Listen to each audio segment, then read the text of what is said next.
second you're pushing a button? No, the button has been pushed. Oh, it has been pushed. The pushing of the button. Perfect, monsieur. Live Learn to Paint Tuesdays with Miss Ginger Cook is happening right now. You have found us, the great, the one, the only master acrylic artist, Ginger Cook. Oh, thank you, John. Hi, everybody. This is Ginger Cook, obviously. Obviously. I mean, maybe it's somebody else, and we lied, we could have done that, But, hey, this was fun. We've been out and about this evening. We shot this funny 2-minute video. This little cute funny. little... It was very serious. It was a very serious video, yes, absolutely. And and it was... serious people. We were serious people. And anyway, we found, it was a little church up the street from us, about, 20 minutes. And we're Google mapping it. We would make. I've lived here like 27 years. I've never been there in my life. It's like 15 minutes from my house. But I want to make you think that I just travel everywhere and see everything, right? But you do. But we saw it together, didn't we? I'm going. Well, man, it was off the main drag. Okay, you're gonna have a historical thing. You might. I don't know. Could have had more signs. I don't know. Lived here a long time, never saw it, but we saw it tonight. If you didn't catch that 2-minute video, we leave those up for about a week, and then we take those little promos down. But we hope you had fun. Just kind of a reminder to let you know that we're doing a live class tonight. I want to just hold up the painting that we're going to be doing. This is some lavender fields. And the reason we did that little video in front of the church in Tomball was because we're doing this little sort of European church and add lavender fields. I'm going to show you how we got this picture, how we came to do this picture, and we're going to paint this picture. This is a 9x12 picture. John, if you haven't subscribed to our channel, I'm going to invite you guys to do that now. If you just showed up. And just, please do it. Hit that little bell underneath, and then you'll be notified if we do live things. And sometimes we do them at the spur of a moment. The spur of the moment, we just, we're playing around with this. Get out and see the world with you guys, right? Because they got a little response. Sound is off. Whose sound is off? They say my sound is off. Is my sound on? No, you're sounding beautiful.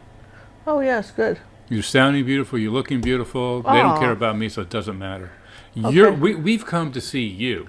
Oh, that's so sweet. Okay, so if you've come to see the show and you just happen to be stumbling on, we're going to do this acrylic painting. And what we do, besides show you how to paint stuff, some of the things we do on our show is that we answer questions and from the audience, and this is why we like the lives opposed to just filming a video and sticking it up there. The interaction between you and me is fantastic. We really love that.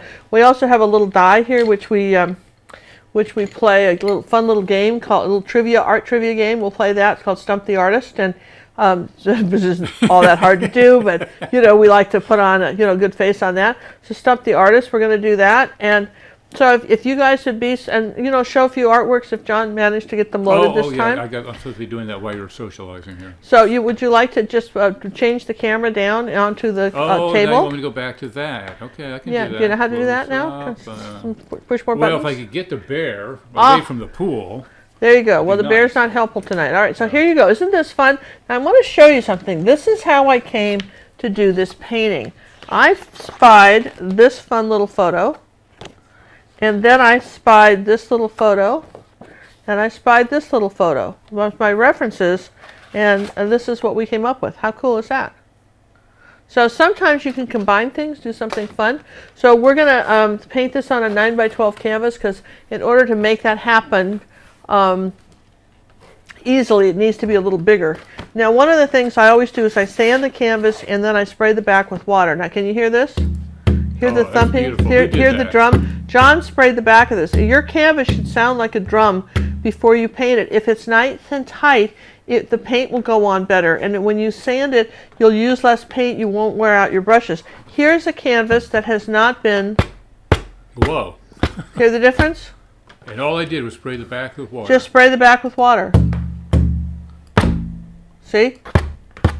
So, no question, that's what we want to do. All right, we're going to divide our canvas, this 9x12 canvas, we're going to divide it kind of up into two sections.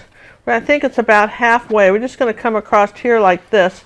Just put a line like that. Just doesn't have to be perfect, okay? And we're going to do two underpaintings. And to put that out there, I want to to just show you, we use the same colors. Everybody says, gosh, if you just printed out your palette before, if you wash this at all, it's the same colors, you guys. Nothing changes. We just mix different things. Make all that stuff with about the same colors. Or, we're going to use magenta tonight. And that is the magenta we're using is quadrichrome, canastrodome magenta by Liquitex, canastrodome, or whatever it is, You had it right the first time. What is it? Let me put my glasses on.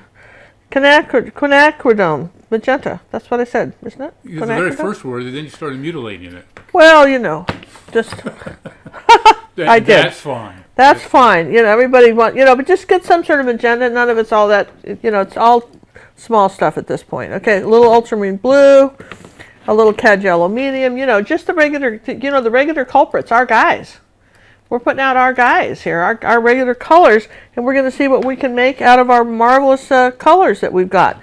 And you think about this, you can paint. People always say, well, it costs so much money to paint. I'm not saying it doesn't, but if you limit your palette and mix your own colors, you'll find there's a savings. It's kind of like, painting something, cooking something from scratch as opposed to, buying it in a package. Or TV dinner or something. It's kind of like that. Mix your own colors a little bit. I'm not saying make your own paint, but mix your own colors. And a little dazzling purple. That is a good one. Now you can't really get a good purple, so you need to buy it. You can't really get a purple like this, dazzling purple. And that's dioxazine, Dioxazine. That is the junk that goes into the purple. The junk. Yeah. Well, you get ginger slang, right? Well, yes. Most people might refer to that as a mineral. Well, they could. But and it's that junk. But and then you could call it that. Now, as I float around here, I'm just find my other phthalo blue here. PHTHALO, phthalo blue. Phthalo blue, in case you've forgotten, is your turquoisey blue. If you mix green with that, you get like Irish spring green, bright in your face green, which is one of the reasons a lot of people's paintings look very amateurish, is they either use phthalo green or they use phthalo blue and put yellow in it and have this bright green, which is, it's okay on soap. But what else can I say to you? There's a reference to Irish Spring. Yes, so we're going to, I'd sure like to go to Ireland, speaking of Irish Springs. That is such a beautiful place. I would love to go back and see that again. We've got titanium white, and later on we're going to get a little zinc white. I have some golden zinc white in a little jar. Gosh, I wonder if I dated, what the date on that. Had that forever. And it's still very nice. Okay, so we've got the two sides to this. Now let's make a gray color. So we're going to start off with white. I'm going to use most of this white. Okay, so it's going to be, because it's going to start, this gray starting on my grayscale, okay? Here's why we determine that. Here's our grayscale right here. And if this were black and white photo, the gray would be falling on this little section. There's 1 to 10, white being 1, black being 10. So somewhere in here is the gray. So if a color, if it were black and white, were to be in this shade of gray, okay, regardless of what color it is, when it's black and white, you're going to either have it 98% white or 98% yellow. Okay, that's what it pretty much has to be. You'll use a lot less paint if you do it like that. Now a little bit of cad red medium, a little bit of ultramarine blue. We're going to make a gray color, and the cad red medium, will gray the ultramarine blue, and I'm going to add. Now that's a very cool gray. Okay, you can see that. That's a very, very cool gray. And cool is in chilly, not neat. Okay. Well, I thought it was neat. Yeah, I know. It's like cool. This is so cool, man. But that's actually neat. I think that's why English is, may be a challenge to some people, is we have all these little funny ways we say things. All right, now phthalo blue. We're going to add just a touch of that and warm that up a bit. Just a tiny bit of phthalo blue. Warm that up. So it's still in the grays. Okay, and I'm just going to pile all this up. See, I'm scraping all this and squishing. That's pretty good. I think I want a little bit of yellow oxide, just a touch in there. Just warm this up a bit. Okay. All right, so that's going to be my color. Now, I've got a ruby satin silver number 8 long handle brush, and I'm going to just take some paint up here like this and start at the top and come on just across the top like this. Now here's the trick. You go all the way across the top, okay, like that. That was easy. Now let's get out some more white paint because we used it all up. Just going to leave the cap off of this because it's need lots of paint. let's all do right, that. so here. Now I've got white on my brush. Now I'm going to come down here. I'm going to skip a space. Okay, ready? Skip a space in here like this. My brush is dirty, so when I put the white on it, now look, say I skipped a space. Now wipe the brush off like that. Now just take it like this and just kind of melt these colors together like this. Just sort of melt these together because it's always lighter at your horizon line unless there's some sort of horrific storm. That's the rule. All right, so we're going to come on down here like this and say that that's our underpainting for this. Okay, for this one. So we've got our sky up here. Here's our darker sky, and then it gets a little bit lighter as it comes down. There's really not a lot to this, is there? Now I'm going to rinse the brush, which means I'm touching the bottom of the canvas. And while I'm doing you're that, touching the bottom of the water container. that's what I'm doing, touching the bottom of the water container. Good catch. If you're going to touch the bottom of the canvas, you haven't done the bottom of the canvas yet. I can still see it. It's well, I white. am going to paint on the bottom of the canvas, though. Apparently that's what you were getting ready to do. Yeah, ready to do. My mind thinks a lot faster than I your can mouth. talk. Yeah, I can I've come talk. to that conclusion. Have you figured that out? Either that or I'm just dumb. It Yeah. could be one or the other. But I think it's all right. So now I want to take a little bit of Hey, Marty has yellow. a question. Marty has a question. Sure, Marty, and a little bit of orange. Let me just finish this, John, before we answer Marty's question. I want to make a little orange color. Okay. Okay, now ask. Okay, go ahead. I just had to mix that.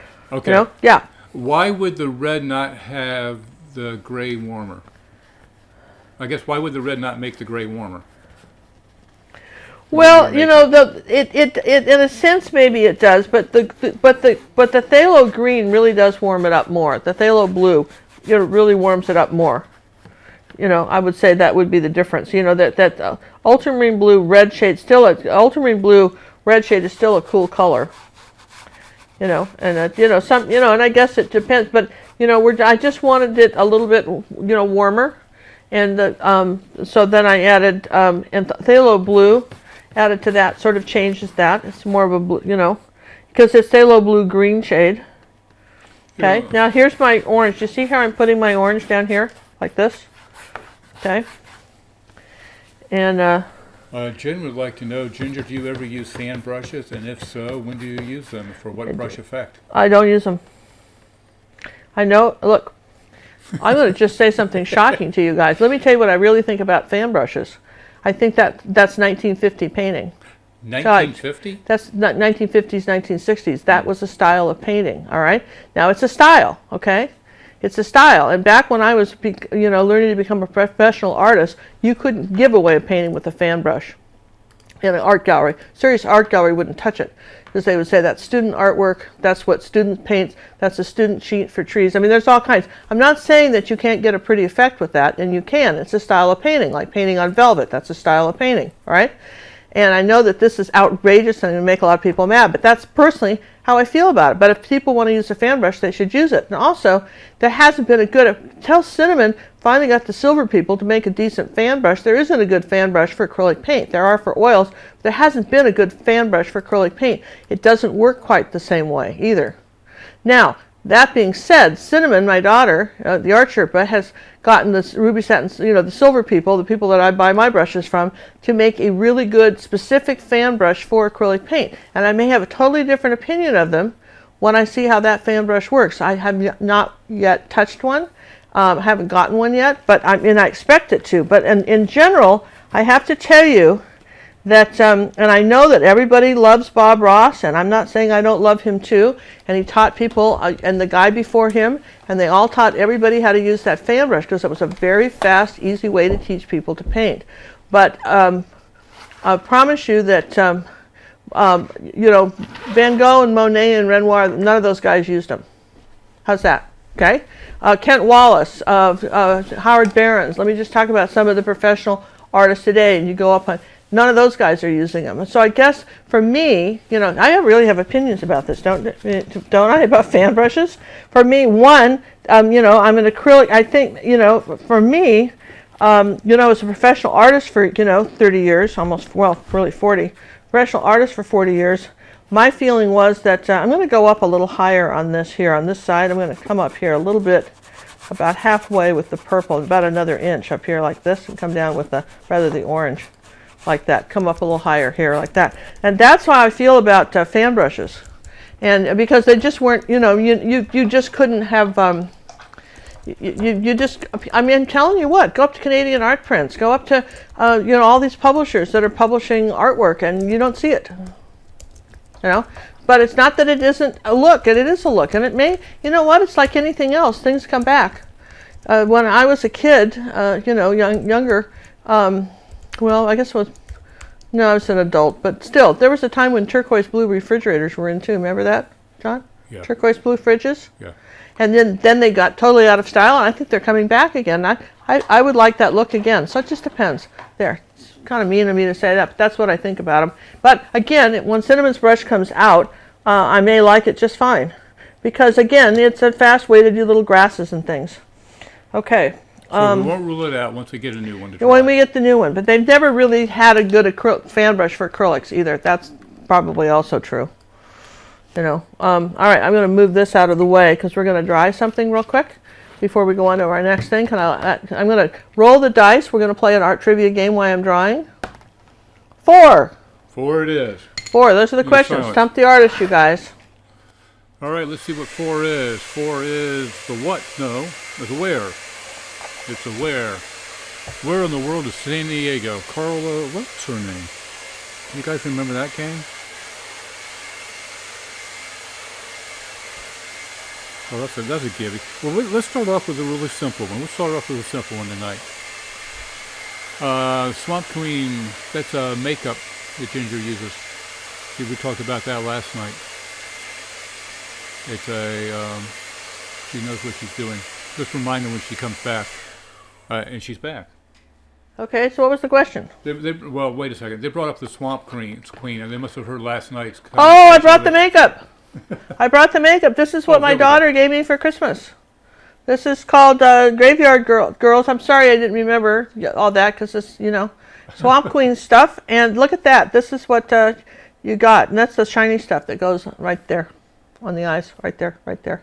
Right there, there. Yeah, and all that stuff. That's what she got me for Christmas. This is apparently, these are really, these kits, I guess Amazon had them for a while. These, and she got mine at Ultima 2. And I don't know if you have that store where you are. They're hard to get, and they sell out as fast as they get them in.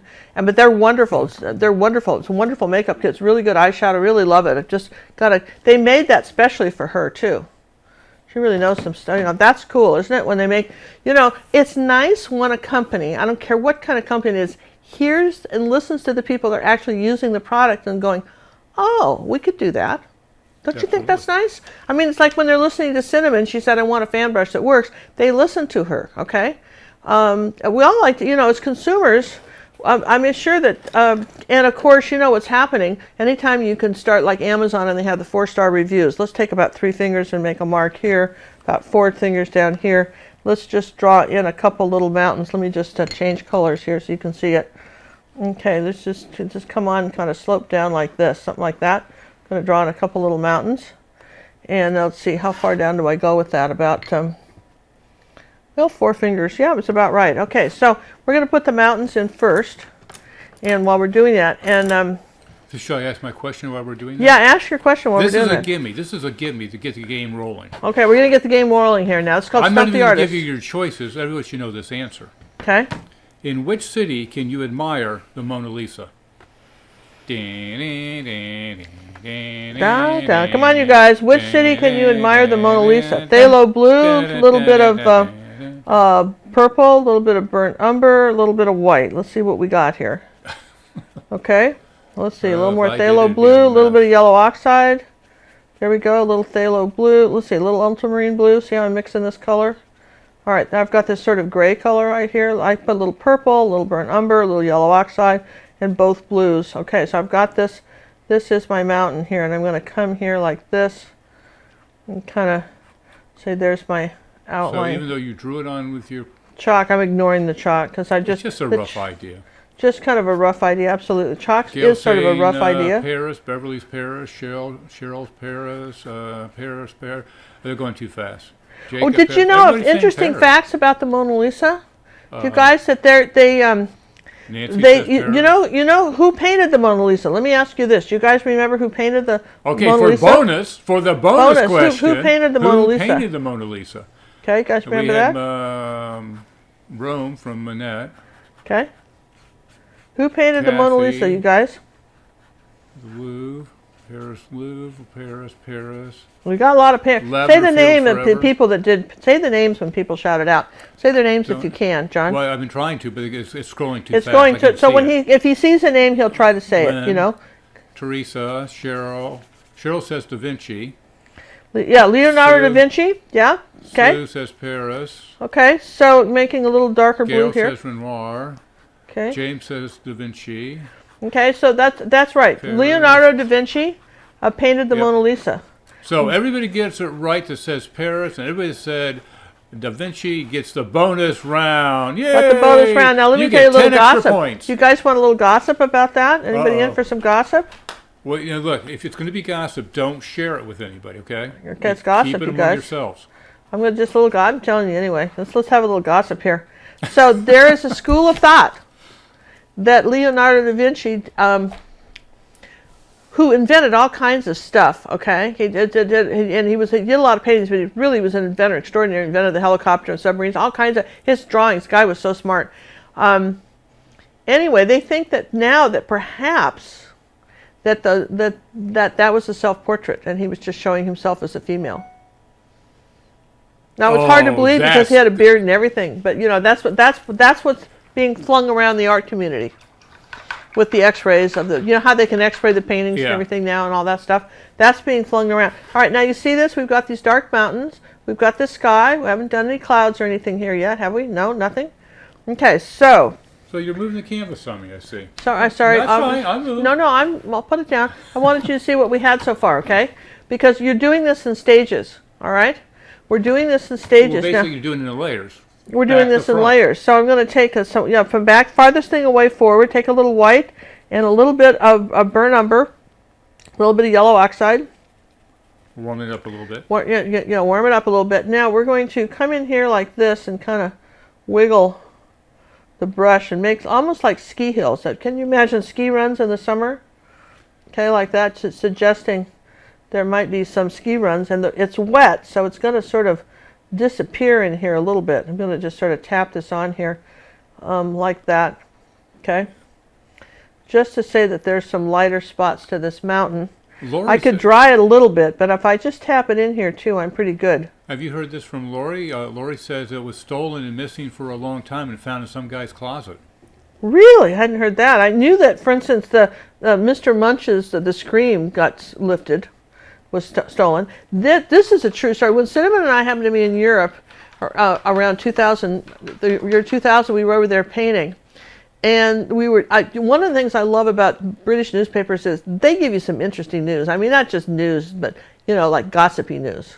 I mean, and, we were looking for anything we could read in English. So, we just grabbed whatever and grabbed these European newspapers. I mean, that was so interesting, how much of it was true or not, but I mean, that certainly got our attention. So the biggest story at the time when we were over there, you guys, was there was this young man and his girlfriend, and they were like in their early 20s.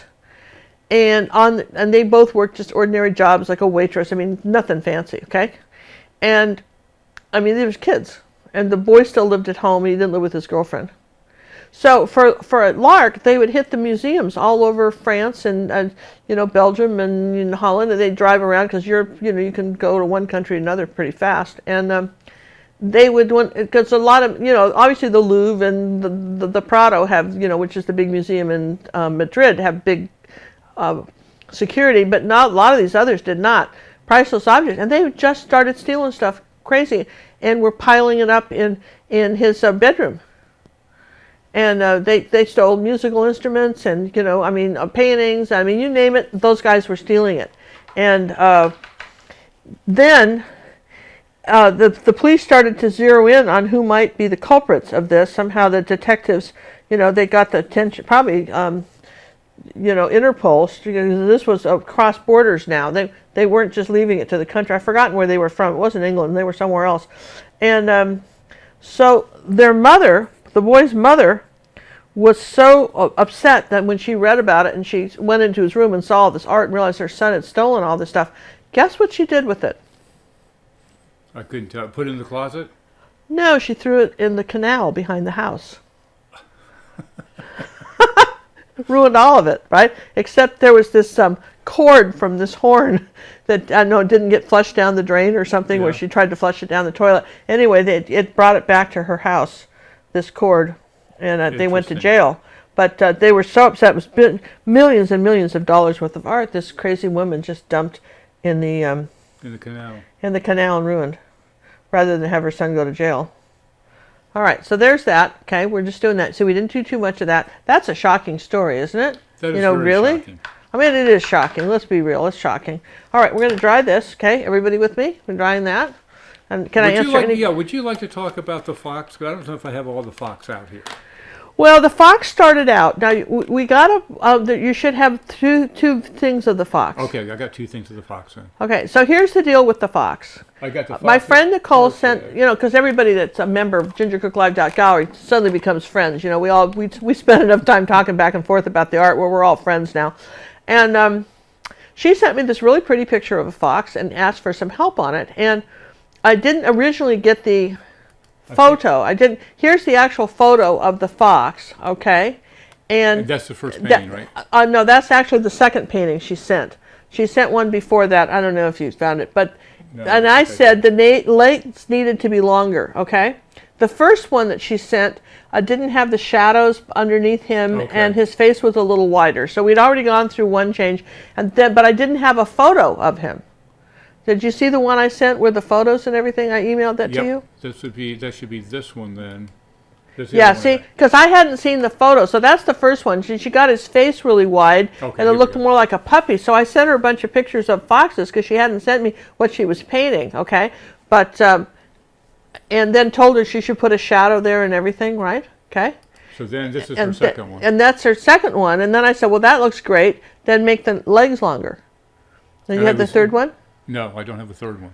Interesting. You sent me 2 things. You said, even in the beginning of this conversation, I will rewind this tape. I sent you 2 things. All right, now you're asking for a third. Go to Pinterest and show them the final one. I put it on Pinterest. All right, you get to see the final one in a minute because she fixed it and it's adorable. But look doesn't that a cute fox? The photo she had of that fox. I mean, that doesn't look what a well-fed, happy fox that is, isn't it, darling? That's the kind of foxes that live by her house. Not scary at all. All right, you do that. I'm going to have to go over to Pinterest and find this fox.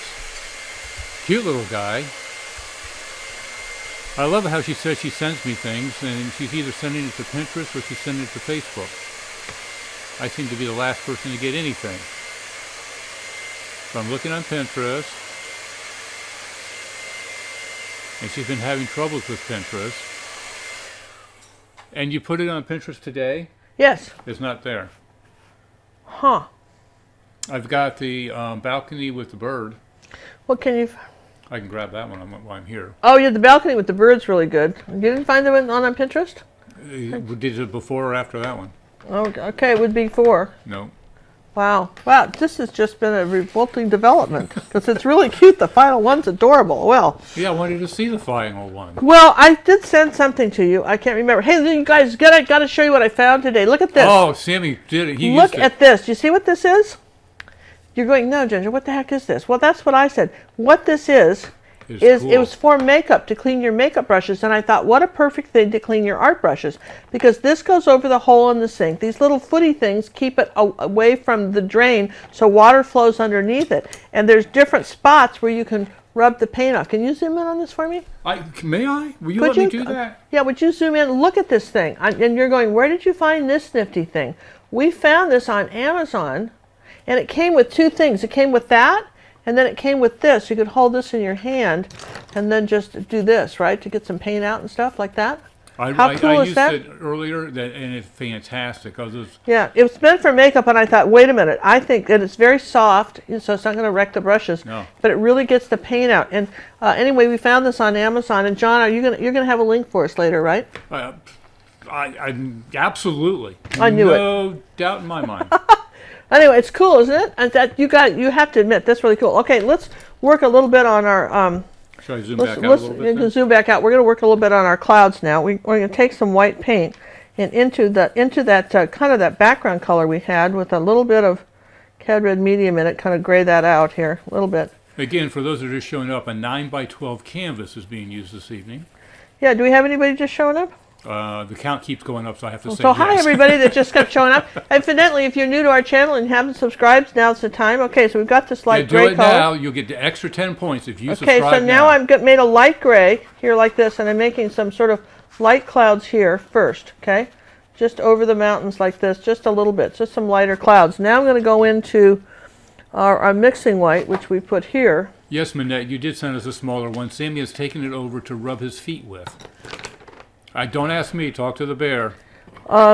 It came from you, and he snatched it up. Yeah, okay, I'm going to put out a little mixing white here somewhere. I'm just not a big fan of jars. Nothing ever goes out of jars easily, dude. This is zinc white. Not the way you do. Oh. Well, if I had a spoon or something, you know. All right, so a little mixing white now on the brush. Nothing's changed, right? Now, a little bit, see my clouds now? That's a little zinc white like this, mixing or zinc white. Mixing's half titanium, half zinc. Now I'm going to come over, because I dried this, I'm going to come over the edge of my hills a little bit, pinch the brush, and just soften this a little bit like that. Come over here like this, a little bit of zinc white. Now, right just down in here, just a bit, I'm going to suggest it's sort of a foggy day, like this, and wipe the brush. Just come around here like that. Now, if you get too much, all you have to do is just wipe some off like that. Okay, and I'm happy with what, but I mean, you can, right? Then just down here like that. Now, we've got a little bit of fog that's going to come up this way for our other stuff, all right? And the same thing here. I'm going to have a little bit of this fog coming back behind my trees here. Sure, would like to know what like is this. mixing white. Mixing white is, I just told you, it's half titanium and half zinc white. Okay, And it's so just, they're you probably know, and it's, you can buy it by Liquitex or Winsor Newton. And zinc white is a transparent white. All right. Thank you. All right. So that's what all this is. And this got a little dark here. So let me just put some color back here on this hill. I don't like that right there. I'm put my mountain back right there. Okay. So I mean, you can do that. You know, if you got carried away, you can put if you lose a little mountain, you can put it back. It's not, you know, it's acrylic paint. You can't really mess this up. All right. So you see my clouds. Okay. And I'm going to take a little bit of titanium. Boy, note to self, buy more of this. Actually, I have tubes of it. Just got to get it out of the closet. Okay. I want a little bit wider clouds up here. So see here the difference? Using this the side of my brush. I just want some lighter clouds up here like this. Just twirl, little turtles and up like that. Nothing much. Just a little bit lighter up here. All right, that's pretty. Just some sort of nice sky. Sky changes every 10 seconds, so if your sky looks like mine, it's just another time of day, right? Yeah. If it all right. looks like mine, it's another time of day. If it doesn't look like mine, it's another time of day. You know, people do listen to you. Do they? That's a good. I'm so sorry. Do you listen to yourself? No. No, because I'm trying to talk and paint at the same time, man. It's just, this is like walking and chewing gum. It's tricky. All right. You're drying. Hey, while she dries that, let me show you this. This is one that's snatched off of Pinterest. And I'm sorry I didn't catch the name while I was in Pinterest, and I apologize to the artist that did this. This is a balcony. Wait a minute. Yeah, that's right. This is a balcony scene. The balcony flower pot. Look how she added a bird to that one. Isn't that a little bit clever? That's clever. It got good depth. Looks good on the stones. It looks really good on that particular one. One of my favorites, and we're back with Miss Cook. I love to have the bird was able to. We've got another really cute balcony scene next to that by one of our members on Pinterest. You want to grab that one too? It's got lots of texture on it. It's really pretty. It's by one of our members from gingercooklive.gallery. You might want to. They like to have their stuff shown too, so let's show that. All right. So now we're going to put some. We're going to make some dark trees. But before we do that, so we know where we're going here. Let's take our ruler. Look in your jar back in the back. I have one in the jar. Okay, so I'm just going to use this as a measurement. I'm just going to, you do not need a traceable for anything as simple as this. We're just going to come down about, let's see, I'm coming down about 4.5 inches. And I'm coming over from here about 4¼ inches. So 4½ inches down from here. Let me put my glasses on like that. 4¼ inches in like this. Okay, this is where my tower is starting, like that. My tower is, before it goes up, it's about 2 inches tall, straight up like that. So I'm going to say here's a 2-inch tower like that, 2-inch wide tower. And then it's, how wide is it? It's about, well, lucky for us, it's 1 inch wide. Well, oh gosh, look at, we just got paint on this. You're going to move the paint all out of the way. Here we go. Paint all over hands now. Need new rag. Oh. Got, all right, so this just is a day here, right? All right, so now 1 inch wide like that. I'm going to say, here we go, it's about 1 inch wide. We're going to say that's how wide this is. And let's see, we have a triangle somewhere. You were cleaning up, yeah, here we go. Here's a big one. Didn't really need a giant triangle, but I guess we can use this one. All right, so here's how a triangle works. You just line it straight up like this. And that should, then this should give you your straight up and down line like that. Wait. That triangle's not straight. Okay. There it is. No, okay. It's not straight. It's straight right there. It's straight. It's got to be leveled on top of this. It's level right there. See? It is. It's fine now. What? It was the last one you did, but before you were angled. Well, good. It's good to know those things. God. All right. We're not doing the Leaning Tower of Pisa, are we? No, we're not. Oh, but we can could. we paint that sometime? That'd be fun. We could. Then we'd all get it right. So, all right. So then we want to come up about 1 inch and come down here and do a little kind of an upside down flower pot like that, with a little ball on top of that, like this, and this little cross on top. That's easy, yeah. Very simple. That's simple. We're going to come out, right, and then there's a, like under here, it's a line here and a line here. So I'm not sure that's just only 2 inches. That can't be right. It's about 2¼ I knew it was a little longer than that. Let's just bring that down. Okay, so then I want to come next to this one right here. I'm going to come out about, here's my arch. So right below here, I'm going to come out here like that. I'm going to start my roof here like this. Do my side roof. Okay, and I don't think you can see it. Can you see it very well? Yeah. There's side roof, and we're going to say here's our triangle like that. So let's make sure we have that. How wide did we make that? We made that 2 inches wide. Well, it's pretty close. Okay, so we made that 2 inches wide. Now try to get, there's our triangle like that. And let's see how it's about, there we go. And then this is straight across like this, comes down like this. Okay, this is straight up and down. And this is wider somehow. Let's see. Because again, we're just freehanding this on, but it should be easy. It's just a little Monopoly box, okay? Guys, it's just not tricky at all. And then we're going to come down here with a line like that, come back off this way. And let's see, I think I want this wider. Well, it's actually the whole roof. That's how the white part is, but the whole roof is actually, it's a little wider. It comes out a little bit farther on each side than that. About 1/8 inch on each side. And then this is straight down. Here's your building back this way. This is at an angle here. Here's your tower. Okay, that's pretty good. It's kind of crowded this way, but I guess I've got that a little fat. Okay, so there's my tower. And then behind here, now this is why you needed to know that, because behind here is my trees, all right, like that. Okay, I mean, this is really as simple as it is to paint this in. Everybody goes, yeah, this is all so complicated. Just, you can correct a lot with your paint. So, I don't worry too much about stuff like this, because you can, as you're painting it in, you can correct it. I really would like that small triangle, though. This giant one is not doing it for me. I'll come find it for you. Because, I mean, that's crazy. Where's the, oh, here it is. Ah, small triangle. All right, because I'm going to move this whole tower over a bit. I'm moving it over, and it's not, I've got it straight down here, and I don't like that one. So I'm moving it over like this. Let's see, move it over here. I got to make room for the chalk. Moving my tower over like this. There we go. I've got more room on this side. Okay, so if I move my tower over here, okay, there, like that. Better, happier. Okay. Cheryl's asking, Ginger, isn't that a 2-point perspective? Well, technically it is. Yep, like that. It is. Well, this is, well, I don't know. This is, it's one, well, yeah, I guess it is because this is the front. This is the front of this, but the hill's in front of it. All right. So this normally, if you were drawing this house, it would be like this. Okay. And then your vanishing point would be off here somewhere. Okay. Off of here. Yeah. Like that. See that? But this, we have a line coming across here where our field is. All right. So what's happened is that we've got a line like this. And we've got a line like this, and we're saying that the our field came out like that to the corner, and we've got stuff going this way. And we've got then behind here we have hills like that.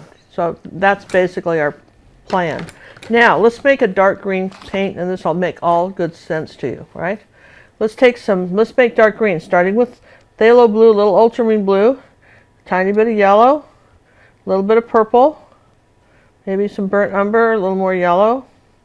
All right, that's a really dark, deep forest green. We could put a tiny bit of cad red in it if you want it even darker.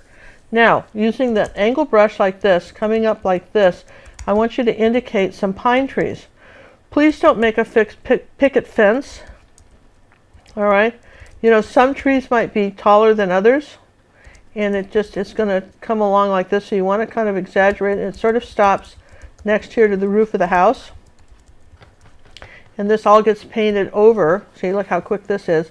This all gets painted over this. Now, the trick to all of this is the fact that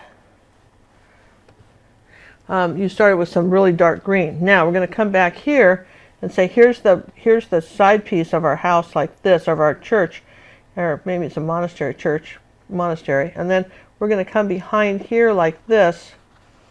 And as we come down, we're going to make the the trees are going to go much smaller down this way, like that. And it just gets shorter. Kind of, we have enough paint to do that. It's kind of come around here like that. Okay, so there we go. So there's our background trees, okay? And behind the house, and they're coming back, and it's shorter back here, okay? Now, then our next thing is to take a little bit of yellow oxide and put it in that green, okay? Here's our next layer, and let's take a tiny bit of cad yellow medium too, just a little bit, brighten that up. Okay, now we're just going to tap another layer of kind of highlighting trees in here like this. This is layer 2. They're a little lower. Do you see that? And then we're going to do the same thing back here. A little lower like this. And then kind of go sideways. Let's say here's some greenery back here that's all coming around like this. We're not saying too much about it, but that's how we're going to get behind here. All right, like that. The brighter the yellow and the brighter the green, the closer the object is to you, because when things are farther away, and let's put a little more yellow oxide with that. When things are farther away from you, the colors are grayer. So if you do a big, bright, horrible green in front of it, like say this, that's just going to ruin the painting. You can't have a bright green like that, okay? If you want to say something's in the distance. All right, so we want to say something is in the distance. All right, so while that's drying, I'm going to start cleaning my brush. And when I clean my brush, I touch the bottom of my container. Here's my container. Here is my container, and I'm touching the bottom of it when I'm cleaning the brush, all right? I think that that's off camera. It has ribs on the bottom. It has that, yeah, it has little rust spots on the bottom, all right? So now I'm going to take some white paint. I'm going to come back here like this. Alina would like to know, why do we have orange soil in the front? Because We like orange. because this is a lavender field, and that's the color of the soil, kid. Look at that, it is. You think I make this stuff up? Sometimes, yes. I do, but not today. All right, so we're going to come across here like this. This is our tower. Jeff is asking, it seems like you've centered the house a little bit more on this one than you did the original one. Is that okay? It is. It's just, I think I did. Did I? I don't know. I've got a paintbrush in my hand. I can't measure right now. This one is 3.5 inches from the edge. This one is 3 inches from the edge. I think I had the other one actually more centered than this one. I think it's fine. You know, it's just put it in there. I think I had that one over a little bit more. It's really the bending of the lavender that's going to be moving your eye around. Yeah, it's the lavender that we care about. Okay, let's say here's our lavender like this. So here's our white, and if there's too much water on the brush, none of this works. And now I'm going to put a little purple and yellow with the white and make kind of a gray color, kind of an off gray color, a little bit more lavender color in there, kind of a gray. And I'm going to say down this side of my house here is there's this, and then the front side is whiter, and then I'm going to use that same color for the roof, that same gray color for the front of the roof, like this.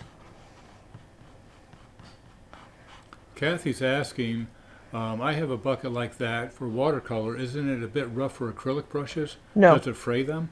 No, it doesn't. I would think it'd be the other way around. It's probably harder on your watercolor brush, actually. Yeah, you're right, John. Probably be harder on your watercolor brush. They're never sable. used anything like that on my Watercolor brushes are sable. They're so soft. Usually the good ones. You know, they're real fur of some kind. Okay. Does Ginger ever get painter's block? I haven't painted since February. No, I couldn't afford to get painter's block. How could I make a living and get painter's block? I never do. It's not allowed. You know, I've been a professional artist for so many years, and nobody gives a rip about painter's block when you have publishers that want stuff tomorrow, and they sit there and say, "This is great. Give me 4 more like it." So you've got to get over that sort of pretty quick. Okay, so I've kind of narrowed this up a bit now.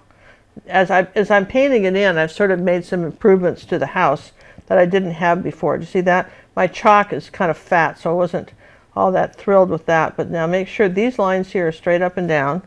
Okay, and then this is coming under here like that, and then I'll go ahead and bring my white down a bit. Whenever you put your brush in water, pinch it off. Okay, so if I will erase my chalk in a bit. You know, I'll erase it and I'll come back and do some stuff. want to make sure that I have this painted in happily here. This is this little side piece that went across. Okay, and here's our roof, and it's going to come down here at this angle like that. Okay, and this is coming this way, like this, straight down here. Okay, so there we go, and then the rest is going to be a tower. Christy would like to know, what is the absolute favorite thing that you've ever painted, and where is that painting now? Oh, I don't have a favorite thing I painted. I've had some things I've really liked. Well, I've sold most of them. I have to tell you, I've sold most of them. And then some, you know, you've ever had galleries, they steal stuff too. Did you know that? I've had people just steal, you know, galleries go out of business, they've stolen paintings. So I don't know, a lot of stuff is hard to know where something is. Okay, I'm going to bring this down like this, a little lower, and bring this down a little lower here. Even though we're going to cover it up, we'll just bring it down a little lower now. So now you see I've got a perfectly good blocked in little steeple now. Now we're going to kind of straighten out our steeple now that we've got. And this is just purple with yellow oxide in it. Why does purple, gray, yellow? Let's talk about that. Okay, does anybody remember? Anybody? Why does purple, gray, yellow, and why does yellow, gray, purple? Well, it takes me a minute for them to get the question. Yeah, you know, there may be a lag. Last night we almost lost the whole show. You know, we did that great Van Gogh painting last night and almost lost the whole show. We had a big storm. Nothing was uploading. And we had a backup, and then there's a whole, and for those of you, we know that we put a thing on there, but those of you that are watching last night's show on your phone that missed it, there's a whole minute in there where it looks like I've just fast forwarded the video and there's no sound, and that was from the storm, that even our computer didn't record stuff.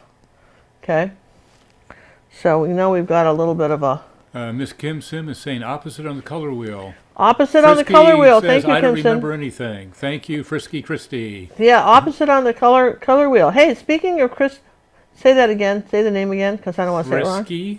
Christy. Christy. Speaking of that, we got a letter from Frisky Christy today. Look at that. There it is, the letter. You guys want to see what she sent? I do. All right, so here, let's open it up because I was waiting for you guys.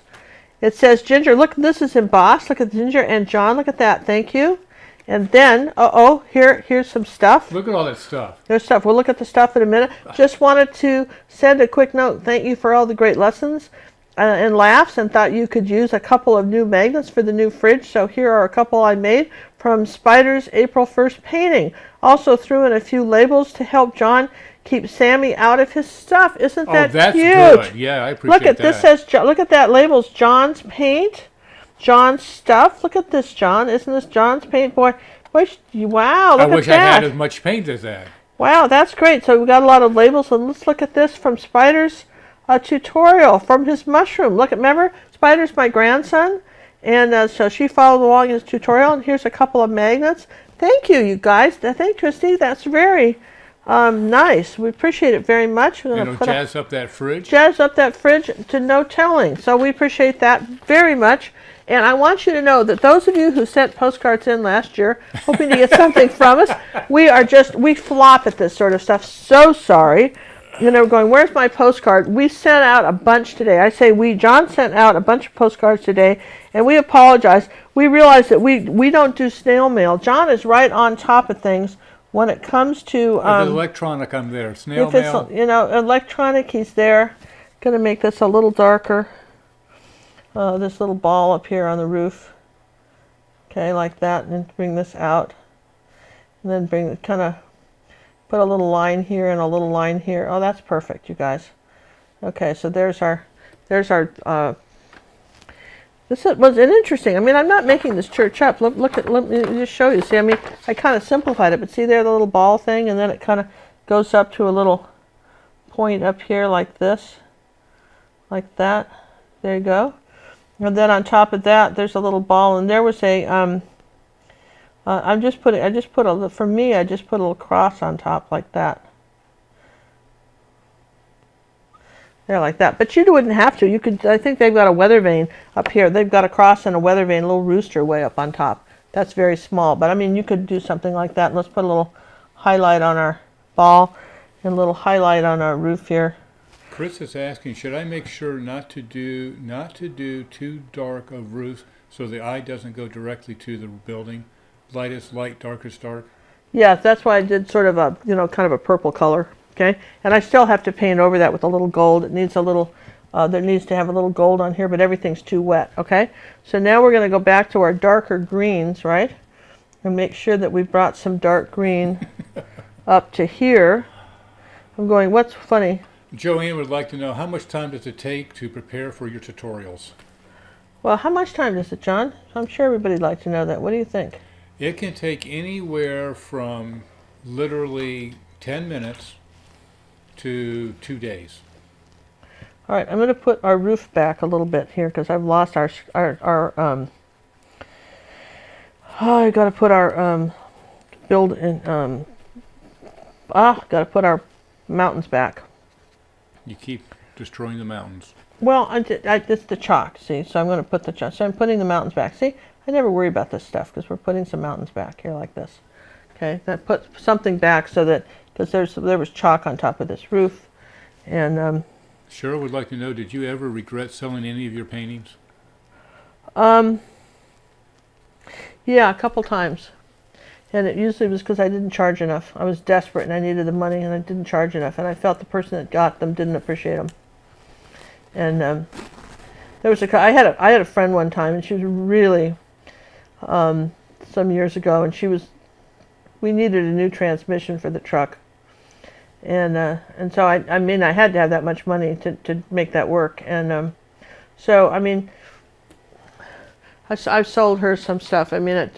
Way less than it should have gone for, and she had about $12 million in the bank. It wasn't like she couldn't have afforded full price, but I just knew she wasn't going to buy it. We kind of talked about it, and so I went ahead and sold it. And I was sorry I did it, later, because I think sometimes if you sell something too cheap, people think that there's no value in it.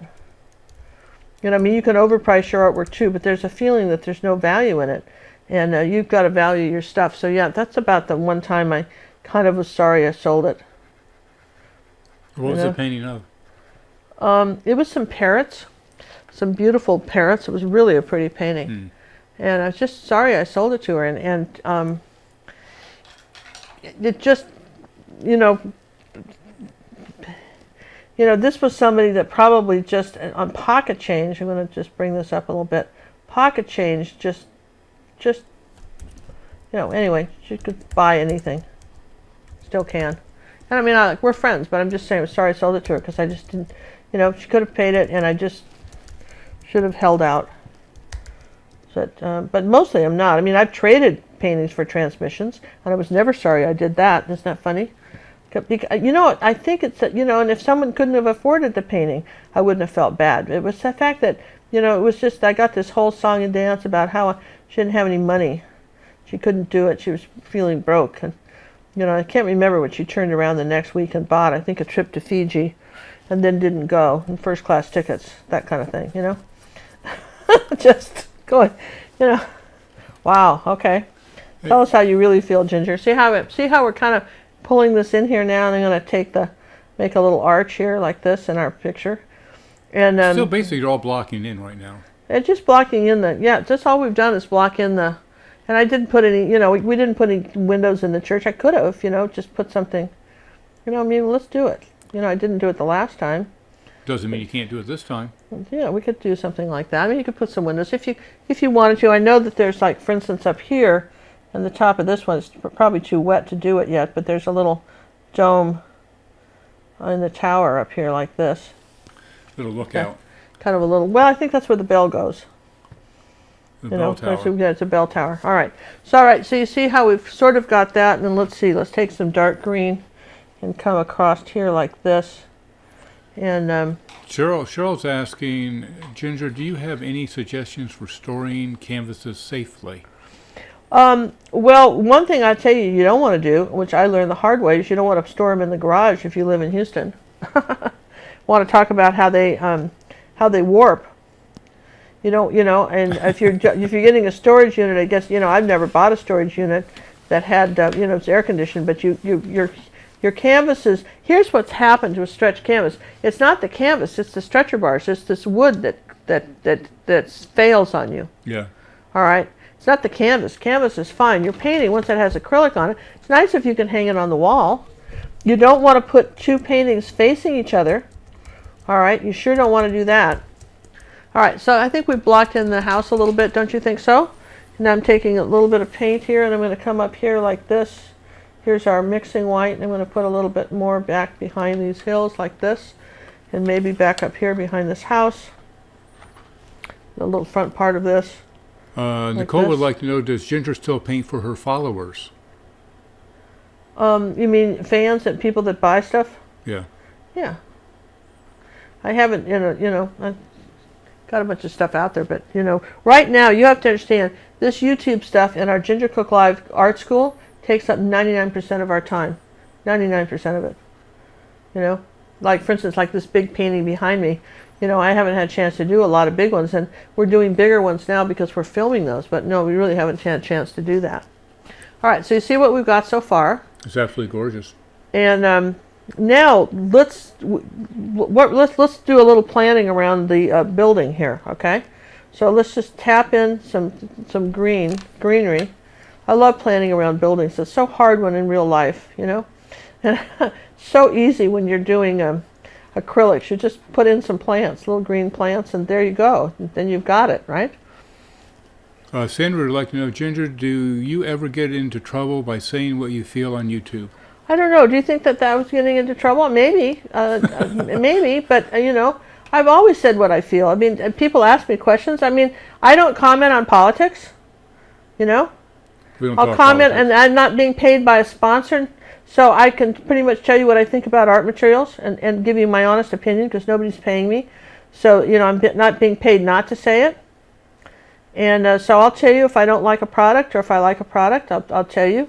I'm just that kind of thing. So, And you'll get my honest opinion, and I try to be mindful of other artists, and I'm very careful. I don't tell Cinnamon stories, so she's off limits. I don't tell those kind of stories. So mostly I think we're okay when we're doing that. All right, so you see where we are with this. So far we've had a few little plants, and we're going to have something coming in front of here like this, and coming up like this, like that. So this is just our, there we go, right? So now we've got this little foundation. Now in the background, if I show you the picture of you see how you don't see any of the separation in the lavender as it gets further back. It's almost solid, okay, with some lights and darks, a little bit of green. As it comes forward, you see more of it. And the same thing here in this one. So this is why reference photos are helpful. You sort of see a little bit. You see the light blue on top, almost this light blue color in the purples. And as you come down in the detail, when you come to the forward, you see it. But as you go back, you see nothing, all right? You see how dark these trees are, and everything gets very small and kind of out of focus. So what we want to do now is we're going to get a little bigger brush, and we're going to take some white paint, a little bit of purple. Let's bring some purple over where the white is, and a little bit of magenta, okay? Tiny bit of yellow oxide, just the tiniest bit to gray that, just a bit because it's further away, okay? The magenta. And then what I want to do here is just tap in. Now you wiped off your brush, didn't you? I wiped off my brush before I did that. I want to just come back here and tap in. Okay, I'm just tapping it in now. Because this is impressionistic painting, we're keeping it very simple. Okay, I'm just tapping in a row of stuff like that. And there we go. Chris is asking, did you ever have someone that followed your career and bought many paintings from you? Oh yeah, sure. I've got collectors, you bet. They bought a ton of stuff from me. And they'd come back every once in a while and ask me what I've got new. Yeah, it's nice to have collectors. And, my arts, and I remember doing a show in New York, and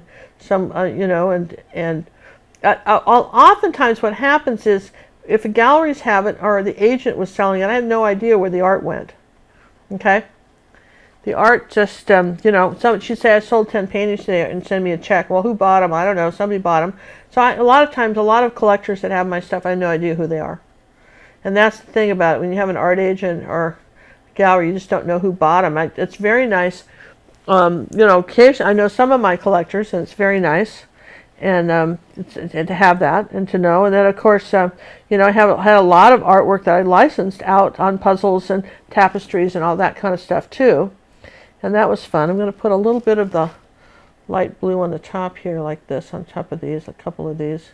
Tap that in here on the top. Like Rhonda that. would like to know, how about gesso boards? What's your ideas on them? On gessoed boards? You mean like canvas boards? No, I'm thinking masonite boards. There's something, Jerry's has come out with they were expensive. If you bought the ampersand boards, which were originally made by some college guys in Austin, Texas some years ago, and they started a company, it's called Ampersand, and they made boards for like watercolor and acrylic and oil and different surfaces depending on what you were going to paint on. And the reason that was kind of particularly if you were a watercolor artist, it's very expensive to put matte and glass, and watercolor has to be under glass for the most part. And so you could buy these boards, and then you could just put them on the board, and that was all there was to it. See, don't you think this is kind of cool already, you guys? Aren't you just kind of amazed at how neat this looks? And we haven't even done much. Okay. And as we get closer to me, we give it a little bit more wider space here. Same little bit of blue here. Just going to widen this up like that. So anyway, so the ampersand, but the thing of it is that those are real quality. I have a friend that uses them, but they're pricey. They're very expensive, and they never really got real big. Something like this, but not 30 by 40, because it was really expensive. A little heavy to hang on the wall too. When you start doing boards bigger. So then Jerry's came out last year, Jerry's Artorama, and they came out and they did. I think I have that too. That's one of those garden steps. That's on this board right there. John, can you hand it to me? Right there. And they did these. Jerry's has come out with a board that you can paint on that's similar to ampersand, but they're getting it made overseas, and it's a lot less money. I mean, it's a deal. Okay, so you don't want to see that much of that. They're just gonna, yeah. So I'll show you that in a minute. And they, can't really tell what you've done to it. well, you can't really tell, but here's the board. Okay, like that. See that? And I think my chicken was done on a board like that, and here it is painted on it. And then I think on this one was not finished, so I went ahead and I put a modeling paste on it and then painted on it. All right, but this is heavy. It's If a this very were heavy 30 by 40, that's heavy. But of course, you got to think a wooden frame. It's not any heavier than that. If you imagine a wooden frame around a big piece, that's the other thing. Well, let's talk about that for a minute too. Is that a lot of times if you're going to get something framed and you're going to one of the discount stores, the people that are suggesting how to frame it are kids, and they're really not professional framers, and they don't know. And the first time I ever went there, because I wanted a deal to one of those stores, I won't mention who, and I had a big painting. In fact, I wanted it framed, and I didn't want to spend a lot of money, so they talked me into it. I was like 36 by 48, and they talked me into a thinner molding to save money, not telling me that the glass, because it was a paper piece, couldn't the glass couldn't support it. So then what happened is that the thing fell off the wall and broke. Ouch. It actually broke. I mean, the frame collapsed. And so, I'm a big fan of professional framers and people that have been in the business a long time and know stuff. I'm not talking about, the small little ready-made frames you do yourself, but when you're talking about, if you're going to spend $500 or $600 on a frame, find someone that really knows their stuff. If the painting is that valuable to you that you're willing to do it. All right, let's get into some more greens here, you guys. Some dark greens. Okay, a little burnt umber, a little phthalo blue, a little cad yellow medium. Okay, a little tiny bit of cad red medium. Let's get dark green going here, right? Now, what we're going to do is we're going to say that we've got some green coming this way, like that. And then we're going to say that we've got, let's see, we've got some sort of green coming at the edge of this. Doop, to doop, doop, like that. And then here on the edge, we're going to put some green like that. Abe would like to know, has Ginger ever done a multi-panel painting? Oh, multi-panel, like a diptych or something? I believe so. Oh, yeah, sure. Uh-huh. We've even got 3 canvases selected for a painting that's in our mind. Yeah, I have. And in fact, what's sort of fun is that a lot of times I've done them, and you've got to do them together. If you're going to do like a pair of something, do them at the same time. Don't do one and then the other. Do them at the same time. Put them both at the easel. So if you're mixing one color of green, it's the same green for the other one. Okay, this is real important. Okay, do them at the same time. Can't emphasize that enough. See how I'm just coming in here like that and just sort of suggesting some green here. And as we get further back, it's less. Okay, and just kind of less here. Okay, and let's see, a little bit of water here on the brush, because as we're going to get more detail as we come up this way with our lavender. Okay, I'm just going to say that there's more detail. Kind of change this a little bit. Let's see, I'm going to say this is my big one right here, like this, kind of in here like this. This is my biggest one. Going to have one here like this. And I'll come back with some more green, but that just sort of helps me get an idea of where all this is going. All right, can you zoom back out for me, please, so I can see it? All right, thank you. Now, so I kind of need to see it. Now, all right, so now while that's drying, I'm going to come back here with a little dark purple and brown, maybe. Let's go all the way back out And we'll just take a look at our reference. darken this in here now. See, I've had a chance to have this dry, so I'm darkening that. And I'm darkening this little thing right here, like that. All right, and I want we've got a dark edge underneath our roof line here. All right, so far so good. All right, so if that's good, I can kind of see that now. And let's see, let's take some white and lighten this up. Cheryl is asking, do you stand the canvases to store them a certain way when they're blank?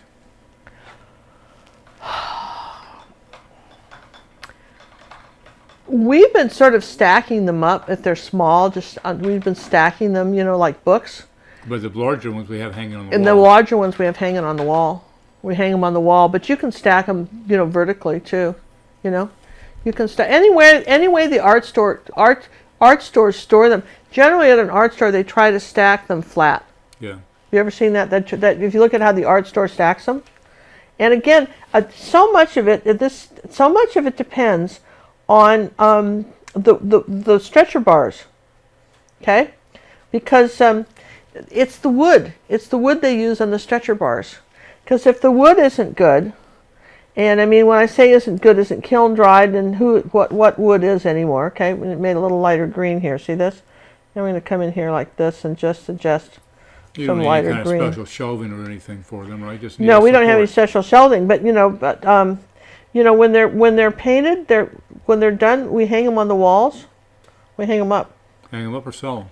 Yeah, we hang them up or sell them. It's a little bit of light paint here like that. A little bit of light here and here like this back there. Okay, so now I'm going to dry this real quick and then we're going to put the lavender on, okay? Hey, were you surprised how quickly this went together, by the way? I'm in shock. I am just dumbfounded. Were you? Because I thought that came together pretty well. I see one thing I'd like to change before I get too far away. I'll answer some more questions.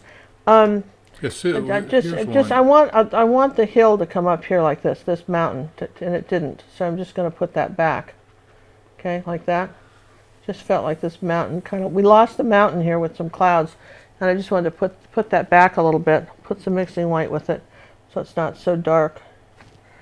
And zinc white. Okay. Yeah. Do what? Suzanne, what is the advantage of painting on a board? Oh, did you know that, for instance, if you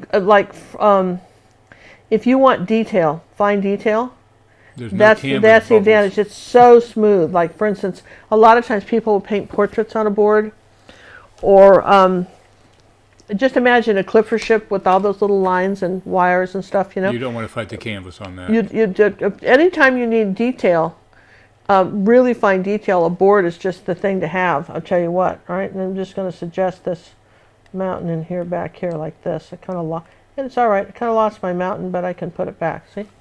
This is all you have to do to put it back. It's acrylic, people. Just go back and look at it and say, where else could I put something? Do I need to do a little something here? Do I need to put a little something back here like that? Do I need a little contrast? I think that's the thing. Like, for instance, right here next to this tower, a little contrast might be nice. See? So I can add a little bit. It doesn't hurt. And the same thing with the dark green. I want to make sure that my tower is straight up and down like that. There. All right. You can kind of play with that a little bit. I probably don't even need to dry that now. We've been fooling around with that a little bit. All right. So here's what we're going to do. We're going to put purple on one side, white on the other. Now I'm going to start. I guess you can zoom in. We're going to start tapping. I thought you were drying. No, I think it dried while we were waiting. Okay. Let me zero in on this one. This is the okay. So I need some purple and some magenta and a little white on the brush like this, small little brush, and we're just that's that number 2 brush, right? Yeah, it's number 2 brush, and I'm putting a little white with it, and we're just tapping in. How do you hang the canvases on the wall without damaging the wall? We don't worry about the wall. We damage the wall, man. We damage the wall. We value our canvas over the wall. Yeah, I mean, I don't know if you were renting, maybe it will. We put holes in the wall. Guess what? We're happy to do it too. They got spackle. That's spackle, and it's easy enough to paint. It takes seconds to fill all that stuff in. It just takes a minute. A little bit of purple here, like that. We're going to start putting in the. Now the detail is in the front of these. Okay, they're kind of dark purple with a little light on the bottom. On the top rather, a little bit light on the top. The tips of these are very similar to bluebonnets in the sense that they're lighter on the tips. The tips of these are white or like a light lavender color. And you can put a little bit of the magenta with this, kind of warm it up too. And as we go back, as we go back, you see less of that, and you see less of the green. And I might put the green back, but the green just sort of gave me an idea about where all this was. And Here's some magenta in here and a little bit of purple. Chris is asking, what color blue did you use on top of the purple? I just used a little bit of this mountain color. And that mountain color that was phthalo blue and a little bit of white, a little bit of burnt umber, a little tiny bit of yellow oxide. Okay. So now remember, it's lighter on the top. So if I'm saying it's lighter on the top, then I come back while it's still wet. And just do little dots now on the top. You're not really drawing them in. Much past about an inch, you're not really drawing these in anymore. See that? You're just sort of filling it in because you're just looking down on it. Can I show you the picture again? And see how you don't really see it anymore. You see it here, you see the and then as it goes back, but you don't see the detail. And see how it's kind of lighter blue and kind of purple? And of course, it's and then you can always come back and put a little green in here. But here we go. We're just going to start making the curve here. Now we're just going to tap it around, make the curve. Kathy would like to know, can you leave paintings on the wall in a freezing cabin over the winter, like in Minnesota? Well, I don't know. Living I have no idea. That's, once the painting's up, I don't know that it makes any difference once the painting's up. Especially if it's acrylic. Acrylic, I don't think it's affected once the paintings are up. You got to understand, your house paint's acrylic. Yeah, I'm thinking you're pretty safe think about that from the second. Your house paint's acrylic, as shocking as that is. And the painting you're putting on your canvas is probably a better quality. Yeah, you can't use house paint because it's got different stuff in it. But, again, your house paint is acrylic, all right? So, now we're just going to tap in. Ellen would like to know, what do you have left to do on that big seascape canvas behind you? Oh, I've got the water that's coming on these rocks over behind me. I haven't put any of that water flowing down, and that needs it. Okay, that absolutely needs some of that right there. Okay, we're just going to sort of fill in like this. We're just not getting too crazy here. Just tapping this in like that. And we'll come back with some lighter color. Now I'm going to come back over here and do the same thing over here. Got a little bit too much paint, so I'll just move it, pick it up and move it. See that? And I'm just going to keep tapping this back this way. Lavender has a tendency to be almost a roll. It's almost round and rolls, but by the way. Yeah, looking at the pictures. It almost rounds and rolls. I mean, it's just, if you look at it's almost like a, well, it's of all the crops that I've seen, okay, all the things I've seen that kind of grow, lavender's the roundest stuff. It has the most roly-poly look to it when it grows. Has a tendency to get that rolled look to it. Okay, so again, right over next to the green, I'm just tapping this up here like that. And how far should a still life be from you when you are painting? I mean, if you set up a still life? Yeah. I would take some good photographs of it so that you have it, I mean, it just, you should have it real lit. There's that artist Lily Doll. She's passed away, and if you can, what was the name of her video? And she really talks about how to set up a still life in a box and light it correctly. So it's not about how far away it is. It really doesn't matter. No. If you were taking a still life class, depending on where you were sitting in the class, they'd still have you painting it. Okay, you got to look at, and who knows what your vision's like and all that stuff. Look at some of the masters. You don't have to reinvent the wheel. They've been doing still lifes for centuries, and they'll tell you, you can kind of see how far away from they were and how close up. If you're doing a close up of something, or you're using farther away. Where are you painting? I'm way over here. Sorry, did you miss me? Yeah, apparently I did. Okay, I'm going to come out this way with this. I'm going to go here for a while. I'm trying to catch up on a lot of conversation going tonight, so I need to move my monitor that has you on it so I can see what's going on. Okay, all right. So you see where I'm just sort of. This is not an angle brush that she's painting with right now. No, it's just a number 2-inch short-handled brush. Do they have a special name? Is that a bright or anything like that? It's a bright number 2. Yeah. Ruby satin silver short-handled brush, number 2. It's very handy. They're not expensive. The little short handles are not expensive. $6, $7. And if you go to the Brush Guys, I want to just say that our friends, thebrushguys.com, if you go to the teacher page and look at Ginger Cook, and you can buy any brush on there, and you can use my name, Ginger Cook, all one word, and you can get 5% off, which is really nice. I really appreciate that they're doing that for us. Cinnamon really set that up, and I appreciate it. And because look, it's the least expensive brushes I found anyway. That 5% discount really makes a difference, and I buy from them too. Hey, we'd like to say thank you, Joanne, for the donation. Greatly appreciated. Oh, thanks, Joanne. Thank you. And we appreciate that, because again we're buying all that stuff just like you are. Okay, so now I'm going into a little magenta here, and you see how I'm getting a little more detail on this, and I'm just tapping it in. It's kind of uneven, using these little tapping things. This is very impressionistic painting, what I've done. I wanted to keep this, pretty simple. Okay. And the farther things are together, everything kind of melts together back up here, okay? So you don't want to get too carried away. This all kind of melts in here like this. This all disappears back up here, all back here like that. And then we're just going to see what happens over here. We still have a little bit of detail to put in, but I can put a few little white dots of stuff right like here, all the way to the corner.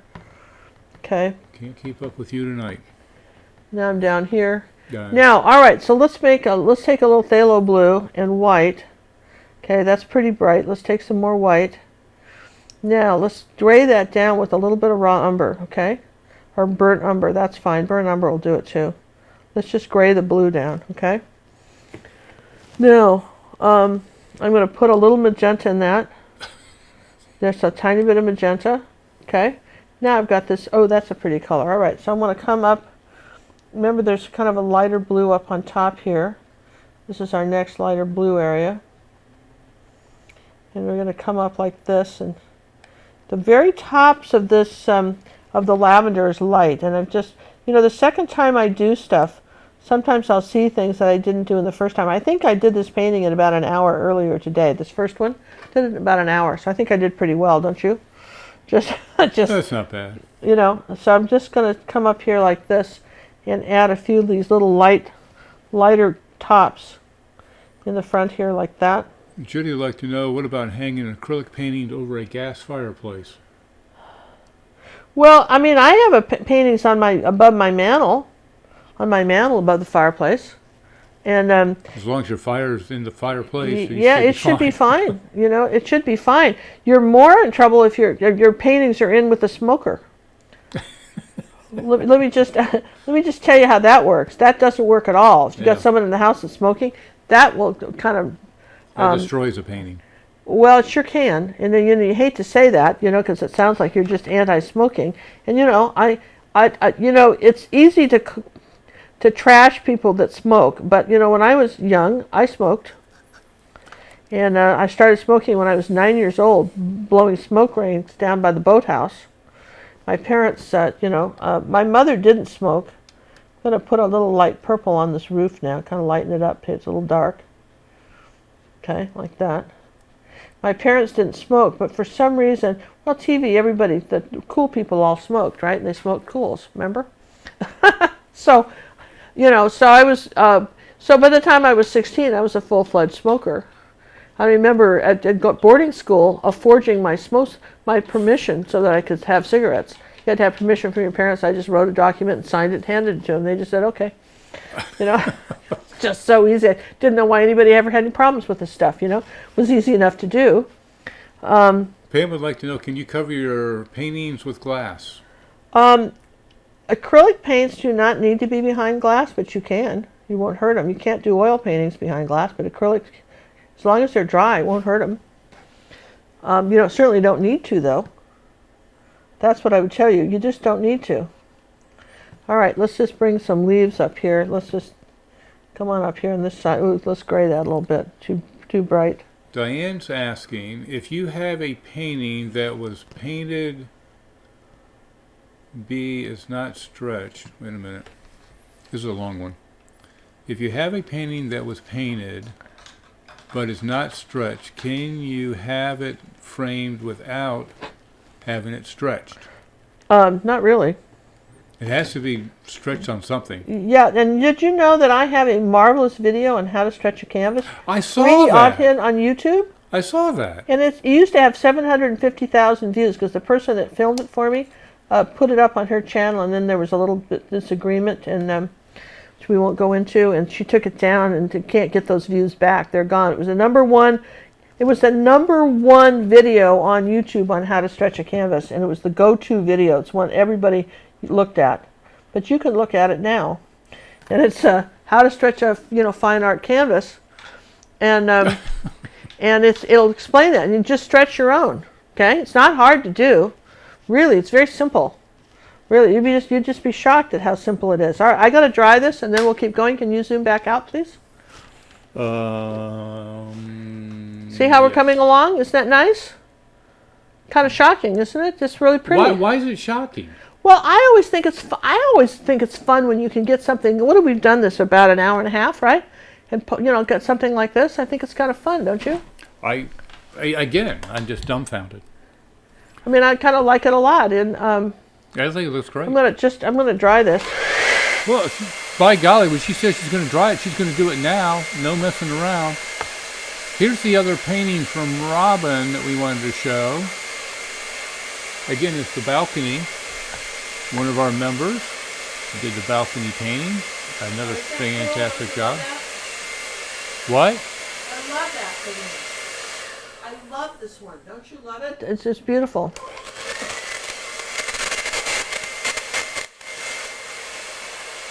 I think my sound's going out again. I think I'm having trouble with my little box.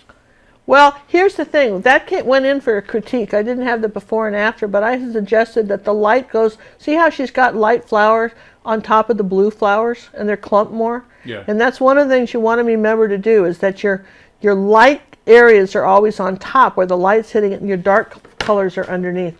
You can remember that. You'll have great success with flowers, because they're pretty much doing this impressionistic style. All right, so part of my problem with this, I got to tell you, is that I'm not liking my tower here. So I don't want the three-dimensional tower, so I'm just going to do this with some tape. And Chris, that's why I had to dry it, and crisp this up here. Okay, like that. Crisp this up. I like that. You like that? I just needed to make a dark green color here. Okay, and Rose would like to know, do you prefer short handle or long handle? For this up close work, I really like the short handles. On my easel, I like the long handles, but they don't make an angle brush for the long handles. Now look how nicely look at how that just straightened up that line. I mean, just night and day, isn't it? Yeah. I just love tape because you can do that, and it gives you this kind of beautiful line that is very hard to get any other way. All right, so let's take a little bit of light green, come under here like that, under our little eaves here. Okay, and I want a little bit of gold back here, a little bit of lighter, and a little bit of orange. Let's say a little bit of yellow and red, make a little orange color.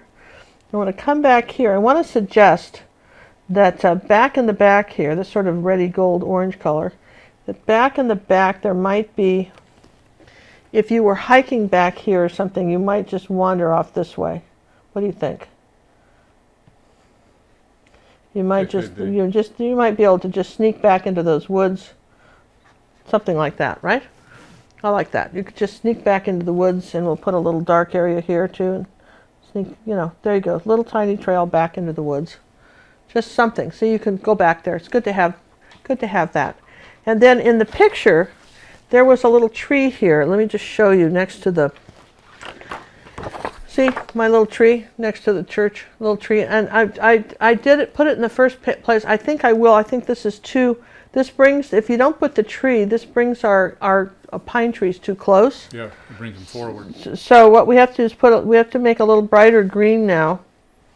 But you put a little purple with it, so it's not real bright, but a little bit lighter green. Okay, and I want to come up here like this, and I'm going to say a little bit more gold with that. We're going to suggest a tree. Like that. We're going to put in a different tree in here like this. Next to here, and just up like that. Okay, a little bit of white with that. Let's lighten this green up just a hair. Okay. Jalen would like to know, how do you feel about the grain showing through the colors on your paintings? I don't mind. I really don't mind. Some people can't stand it if you can see that, but it's the weave.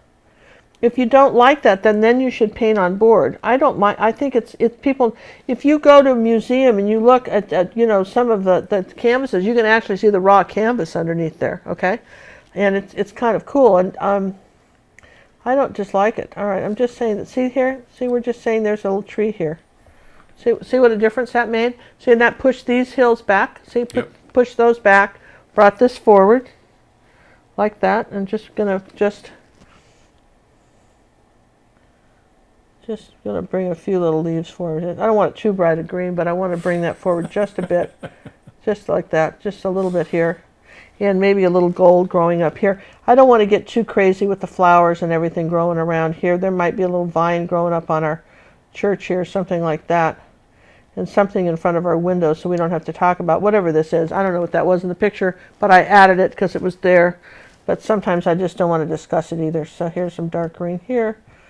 Okay, like this. Now where are we? We're pretty good. The other place I'm not a big fan of is right here, the top of our tower. I'm not a big fan of. So how can we fix that? Well, not by putting green there. So let's rinse this brush. Let's just start with a clean brush. That would be good. New brush. Now, hey, Rose would like to know, Ginger, do you ever stretch the canvas paper? well, I don't have canvas paper. We don't use canvas paper. We use real canvas. This stuff that we paint on is Paramount, and it's an empty one. That's an empty one. Okay. Well, it's real canvas. You guys, it's not paper. And first off, it's real canvas. All right. Real McCoy. Real McCoy. All right. So I just wasn't real happy with my tower here. I think it's because I can still see the chalk. I think that's what's really done me in, is I can still see the chalk on it. I'm going to put a little gold on it too, like that. You know, the problem with these little tiny brushes is that when you put them in water, they just get you little puddles of water. You have to kind of watch that. Here's our dome here. There we go. There we go. And then here's our little bell in the belfry here, like that. And okay, and let's get a little bit of our background. Always try to keep a little of your background hill colors made up. So if you have to come back and touch up a mountain or something, you don't have to remix the color every time. You know, that's a nice thing to be able to do. Okay, let's put a little magenta with that. Just kind of tone that back. Okay. I'm still trying to get a color here for my back hills. There we go. There it is. Took a while, didn't it? I'm going to come back next to this one like this. I just was not happy with the tower. There, okay. There, I'm just going to do that. Okay, so I just needed to clean that up a bit. And I don't mind doing it, but sure did need cleaned up. This is what you have to do with little brushes. Now we're going to come back up here with this one and fix that. There. Okay, and there's a little knob on top of this. All right, there we go. All right, happier. All right, now back to here. We're going to work on this. Okay? So, Cad Red Medium, we've used it all up, so let's put some more out. Rhonda would like to know, it's going to be a hunchback in your tower? Should there be a hunchback in the tower? There could be a hunchback in the tower. Now I'm going to change. I need a little angle brush. We have a video on how to mount the little 6x8s, don't we? Yeah, we do. It's called, how to, and it's really cute. There's a picture frame and a frog. It's one of my best videos. It's really funny. It's really almost how not to do it. It drives me nuts. It just it's a great video, you guys. It's not for guys. I don't care. It's a great video. It's one of my. It's a classic. This one I did on how to mount your canvas. I think Wendy just put a link there. That is a great video, you guys. It's just absolutely fantastic, and how to mount those, because you kind of, one thing about it, every time you're through with one of these little Paramount tablets, the back of it, this little piece of cardboard here, is just the right size to glue on one of the little canvases, and then you can frame it. Yep. You know, so it's, you know, and then you could put those behind glass, do a mat and put them in behind glass too. You know, the reason we do the small ones, do you guys know why we do the small ones? Practice. Practice. You know, it takes a lot of paint to learn to do stuff. We do the small ones so that you don't waste a lot of paint learning how to do it, okay? I mean, that's why.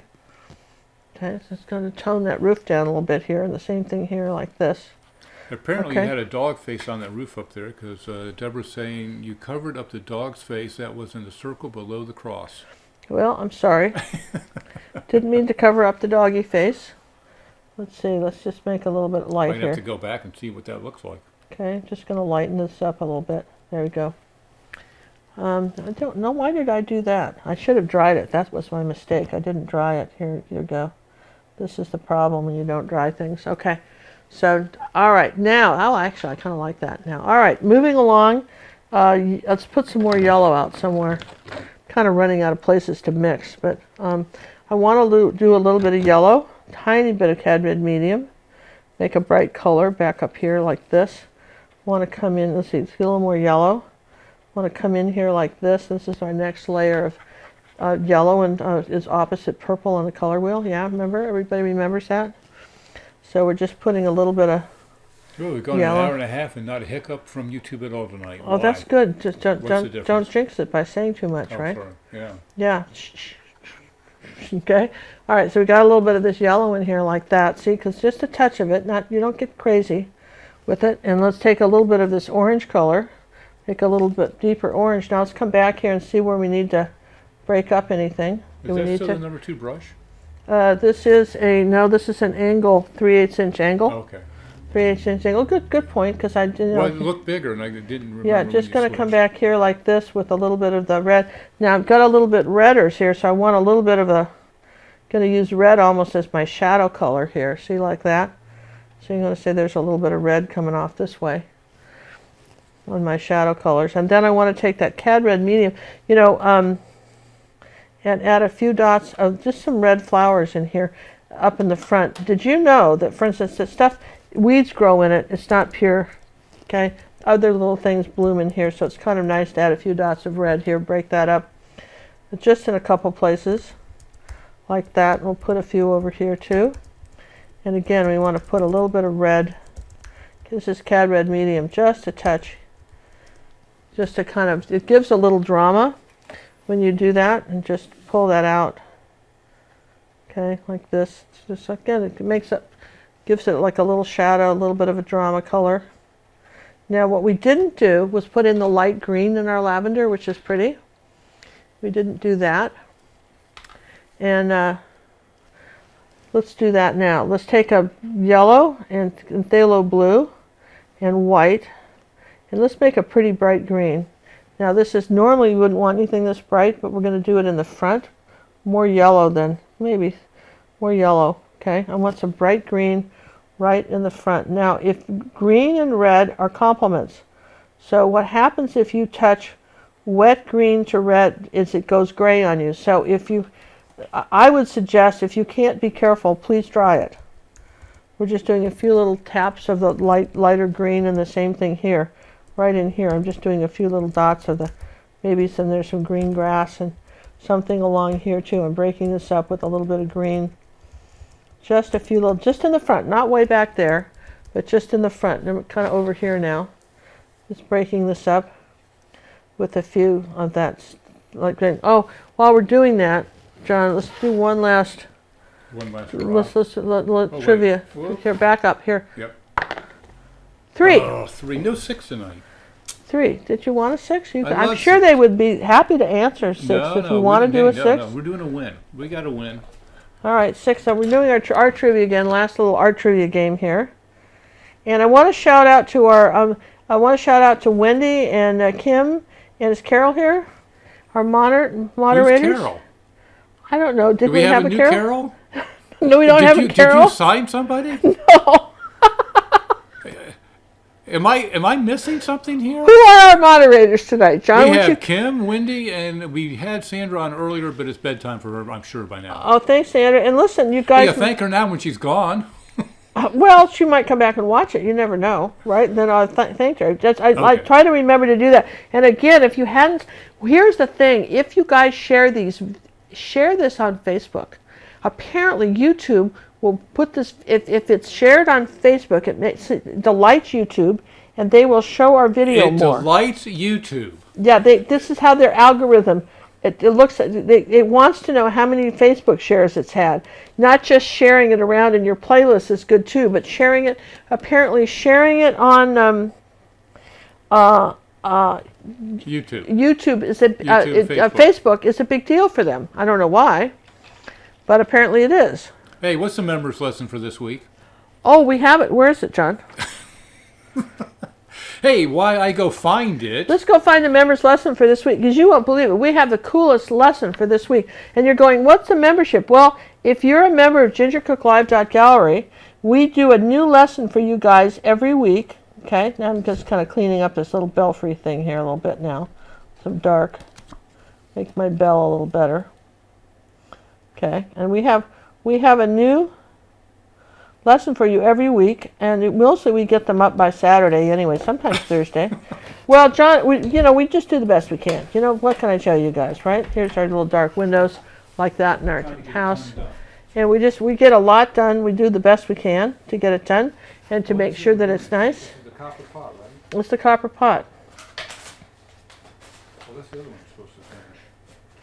You didn't finish the copper pot yet? No, you finished it. I haven't finished it. Oh. I just found another one that you needed to finish, though. You got the... Oh, well, good. That's good, but that's not helpful now. See, we need the stuff we're doing now. Okay? All right, so this is my last coat of white here.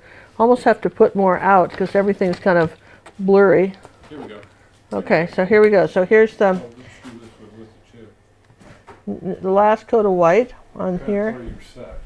Kind of, there we go.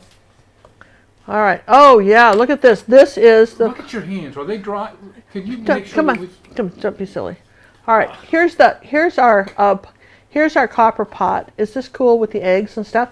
Now this was done by this really fun artist that was Van Gogh's used to study. He lived a century before Vincent van Gogh and Monet and those guys, and we tell you all about him in the video.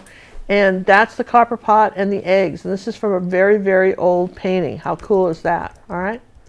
And then we've got coming up, we've got another Vincent van Gogh one for our members. So this is the hat with the pipe and the teapot and everything. Isn't that neat? So these are the two ones. But this will be this week's. Do you have the one we're doing now with the trees? No. Okay. With the trees. Yeah, the one we just did. That's still this week. So we haven't released it. That's the one everybody's painting now. Okay. All right. All right. I'm going to just come up here like this and just enlarge my door a little bit like that. There we go. Okay. There we go. Enlarge the door a bit, and then I'm going to bring the greenery in front of it a little bit more like that. There we go.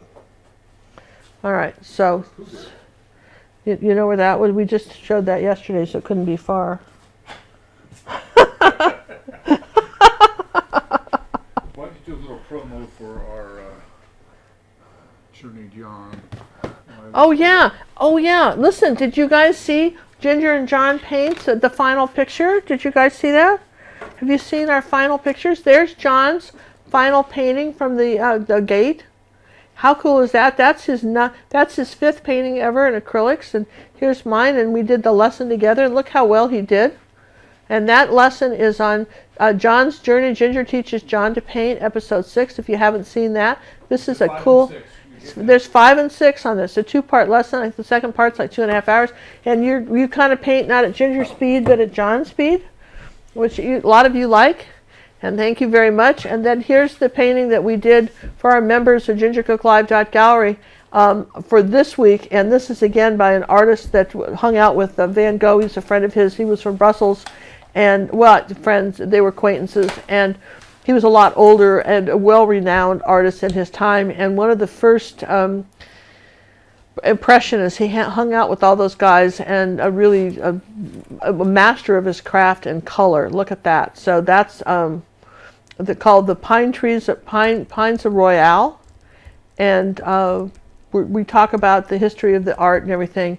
So membership in gingercooklive.gallery is really, it's such an easy thing to do. $9.95 for a week. You have access to over 295 lessons, I think now. Pick the ones you want from very beginner to more advanced, and we really have gotten some super stuff going here. Okay, so I would say that we were pretty close to being done with this. The only thing we might do is the last final things is if we wanted to add a little bit of touch a little bit of green on some of these, like in the kind of the closer ones. Yeah. Not too far. You don't want to do too much with it. Just because I kind of like the way it is, don't you? And I might take a little bit of white. Lori says you guys don't get to go cruising until you clean up your studio. Oh, nobody's cleaning up the studio. Somebody wants to come in and volunteer to clean up the studio. You know, one of my students looked around and she said, she looked around and she said, I tell you what, she says, I'll organize all of this for you. Let's see what you want to train. She wanted to train some art lessons, and she'd organize all this. The problem is, I was so horrified. Like you're going to do what? What do you mean organize it? Like what would you do, right? Just a few little light tops on here on some of these, just a few little bit of white dots. The light source is coming from the right or the left? It's kind of coming this way. That would be from the left. Yeah. That would be my vote. Yeah. And you can see that by the front of the church. Yeah, the front of the, see, and this side's darker, see? The front, great. the lights, there's the light, right? And we'd like to thank Tanya for the donation. Well, thank you. That could go towards our internet for the cruise, she asked. Oh, yeah, we're getting ready. We're going to go on vacation. And you guys, are you liking those crazy little videos that we're doing? With the, they're not crazy. Do you like our little promo hour and a half before the live show? Like the little 10-minute things? You guys like those? Should we continue doing those? Should we continue doing those? And because we think when we're traveling across country, we're going to do most. And somebody asked us if we ever did any meetups. We haven't, but we were wondering. We're going to be in Florida. When are we going to be in Florida, John? 2 weeks. In 2 weeks. And we were wondering. As we're sitting here with tons to do. We were wondering. We'll be taking I-10 over. We were just wondering if, we should say, well, we're going to stop somewhere for lunch. Anybody wanted to hang out with us, but we don't know where we'll be. That's just, that's kind of stuff. We're the kind of people that are happy to see anybody and, happy to meet everybody and shake hands and say hello and chat before we move on down the road. So it's not a big thing. We don't charge for that stuff, we just... Everybody likes the promos. Nobody said no yet. Okay, so you like the promo. So we just thought, it would be fun to see where we lived here. See, I'm adding a few little more light spots up here on this, like that. Sue would like to know, can yellow orchid be made? Can yellow ochre be made? Yeah, you want to see how to make it? Oh, can you show me right now? Yeah. Yeah, okay, so... Where's the real yellow orchid?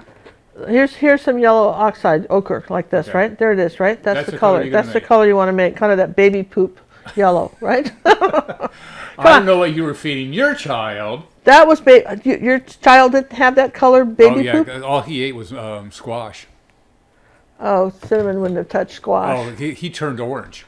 The problem was I was a very thin person until I had a kid. Anybody else like that too? And it used to be 1 bite for you, 2 bites for mommy. And I really loved the egg yolks in the little baby food jars. I love those things. Couldn't have those. Oh yeah, well, back when they were jars, and now they just squeeze out the packages. All right, so here's some yellow. Okay. Where? Right there. Oh wait. I got to have a clean spot to mix. I know. I just have to figure out Here's some yellow, right? Here's some yellow. Okay. All right, you ready? Here's a tiny bit of purple. Here's a tiny bit of cad red medium. So purple, yellow, and cad red. Look at that. Did I do pretty good? No, wait. You guys going to say it have to be a little bit. Yeah, there you go. A little bit more yellow. See? So you can play around with it and get really See? close. Look at that. Pretty close, right? Yeah. I mean, you can mix it, right? You could do, what else you could do too? No, more stuff, right? All right, hang on. Where's all my junk's in the way here? All this is in the way. Oh, this is so in the way. Oh, in the way. Where's It's go to stuff? the floor. All right, just threw everything on the floor in my little fit of trying to find things. Where is the burnt sienna? Haven't seen it. Christy would like to know, you guys planning to visit Seattle anytime soon? Well, we don't know. Define soon. To find soon. I think you can do that also with burnt sienna and yellow too. You can make a form of that. I don't have any burnt sienna sitting right here that I can put my little hands on. But yeah, burnt sienna will do it too. But see, you can definitely make it. All right, that's pretty, right? A little bit of yellow oxide. That's a pretty color, and you can add a little bit to that too. I like the little bit of orange and stuff here. Just a few little yellow bits here. Kind of in Sure your would like flowers. to know, why is there no real definition in the flowers on the right side? Right over here. Over here. Yeah. Well, because we haven't gone over there yet, but you wouldn't go past there. You know, I mean, you could do some more over here. There is in the main painting here. Look, in the real painting, there is, right? There's so many. You know, a lot of chatter tonight. There's a lot of chat tonight, so you're going to have to put some in yourself. We're going to trust that you can do some of this, right? Once you've sort of got the idea of how this is painted, okay? Christy is Because- saying this decade. Yes, I mean, we're into 2 hours, because, I mean, this painting took me an hour to do, but, you know, explaining it to you is taking, like, longer, right? I don't know why you people aren't paying attention. What is Just, going on out you know, there? because we get like, I get excited by all the other stuff. Come on, this is the neatest brush washy thing, isn't that? Isn't that just cool? That is a great stuff. So again, Andrew wants to know if we're still going to visit him in Lavender. yes, we're going to visit you, Andrew. We're going to look at that this weekend. We're going to look at that, and we need to.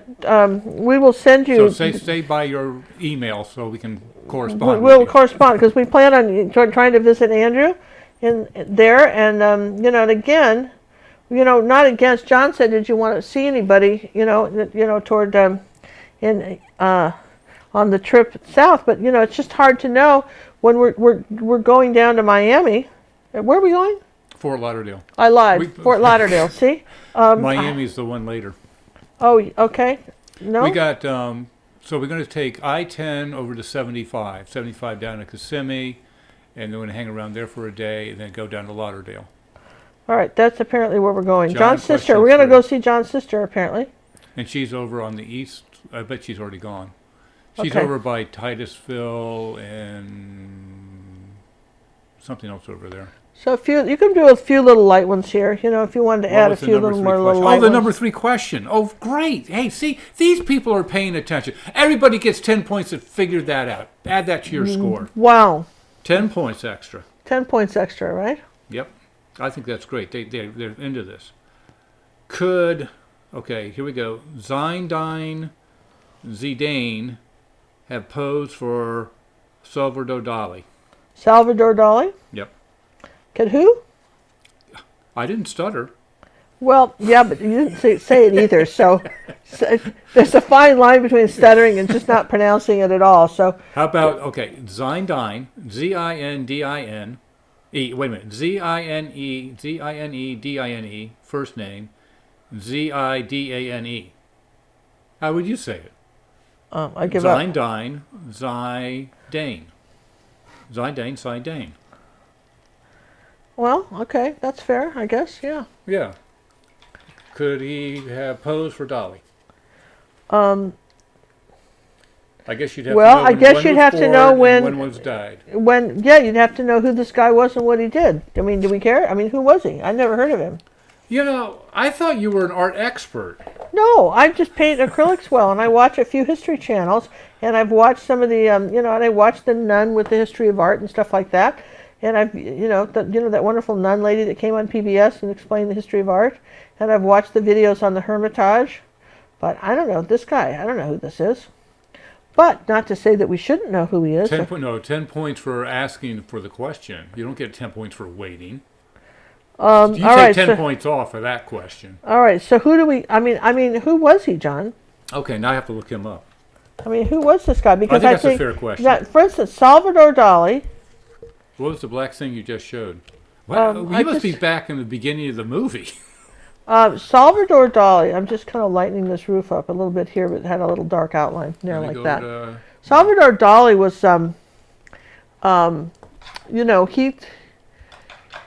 He's got a big museum there in Spain, near Barcelona.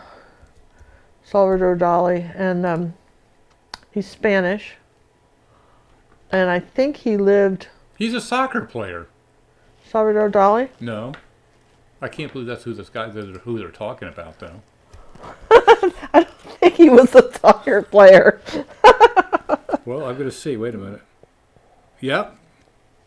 Okay, the guy they're talking about, he's a football player for you Europeans. Soccer player for us. Yeah, he's a footballer.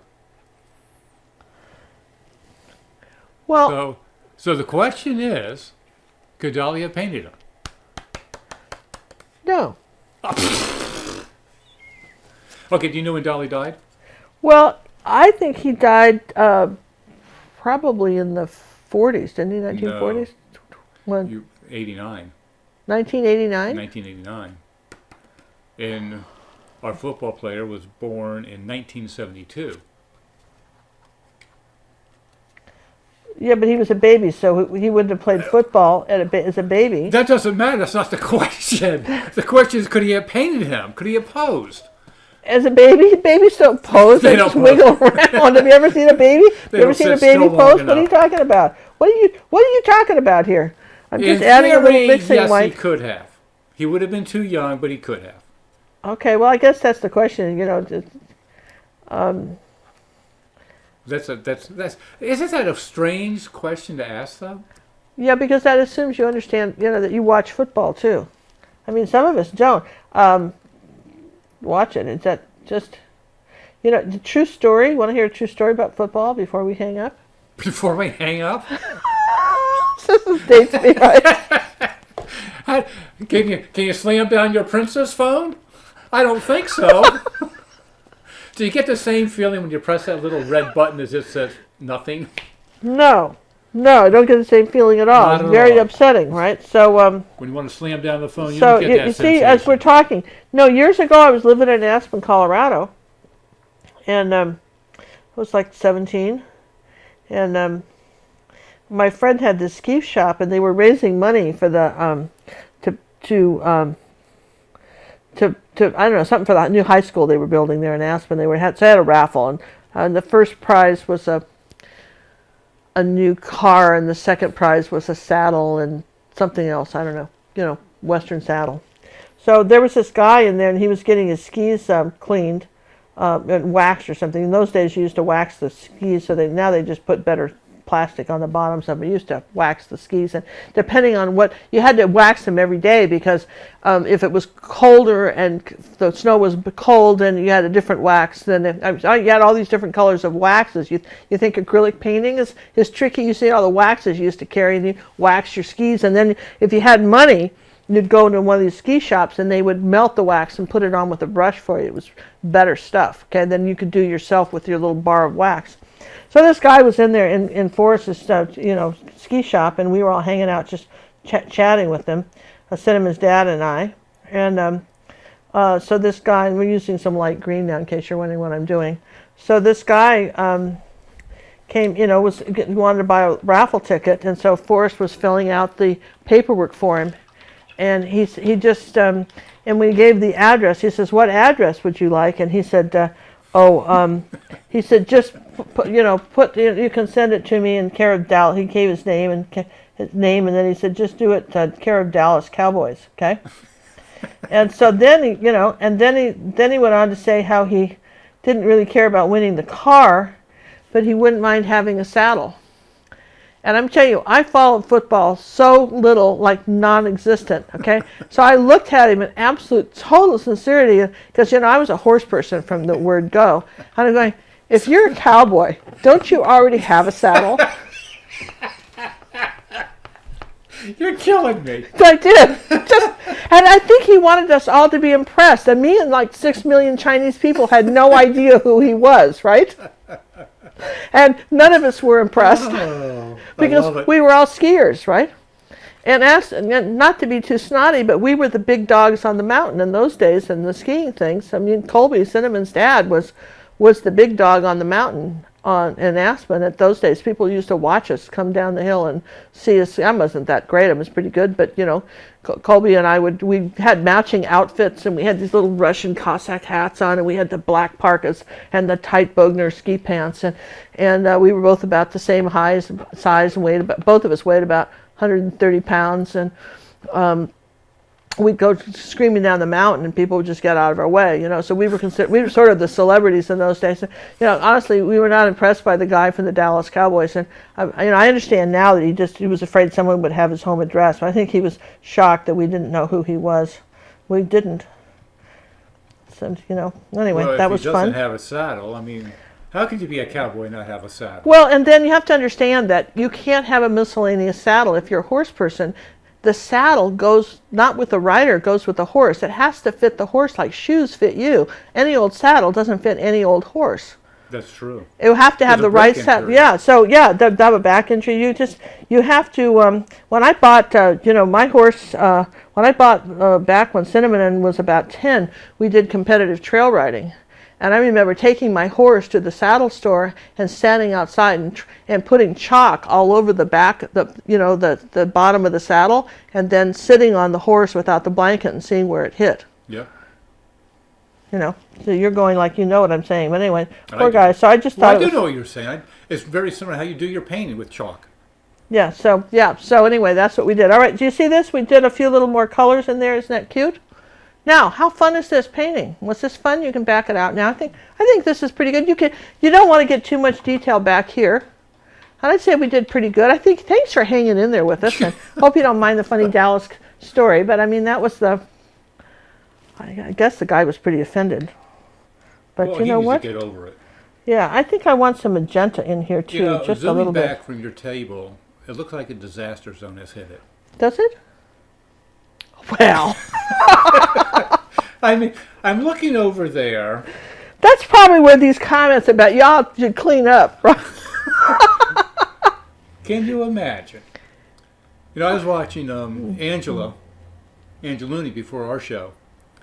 And her area is nice, clean, and orderly. Yeah, but she seems like that kind of person, doesn't Yeah, she? yeah. She seems like a very sweet, calm, nice, orderly person. Very I quiet. bet if you dropped a cookie on her floor, you could still eat it. I bet you come back a week later and eat it. You can come back and we, just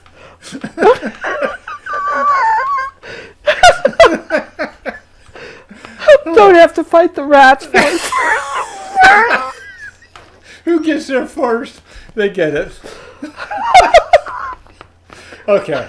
I think we've gone long enough. It's 2 hours. It's been a long day. This is fun. I can't wait. I'm going to go watch the what was boys. the answer? Theoretically, yes, he could paint him. Well, But it's a baby. Get over it.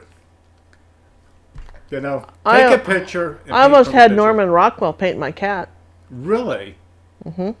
What happened? Well, it was a contest in the box of the Friskies cat food, and I didn't win, but he could have painted it. You had 100 million entries, okay? But I entered because I You wanted my did. cat. I wanted him to paint my cat. I had a great cat, man. I was excited about that, right? Did you have to send a picture in with it?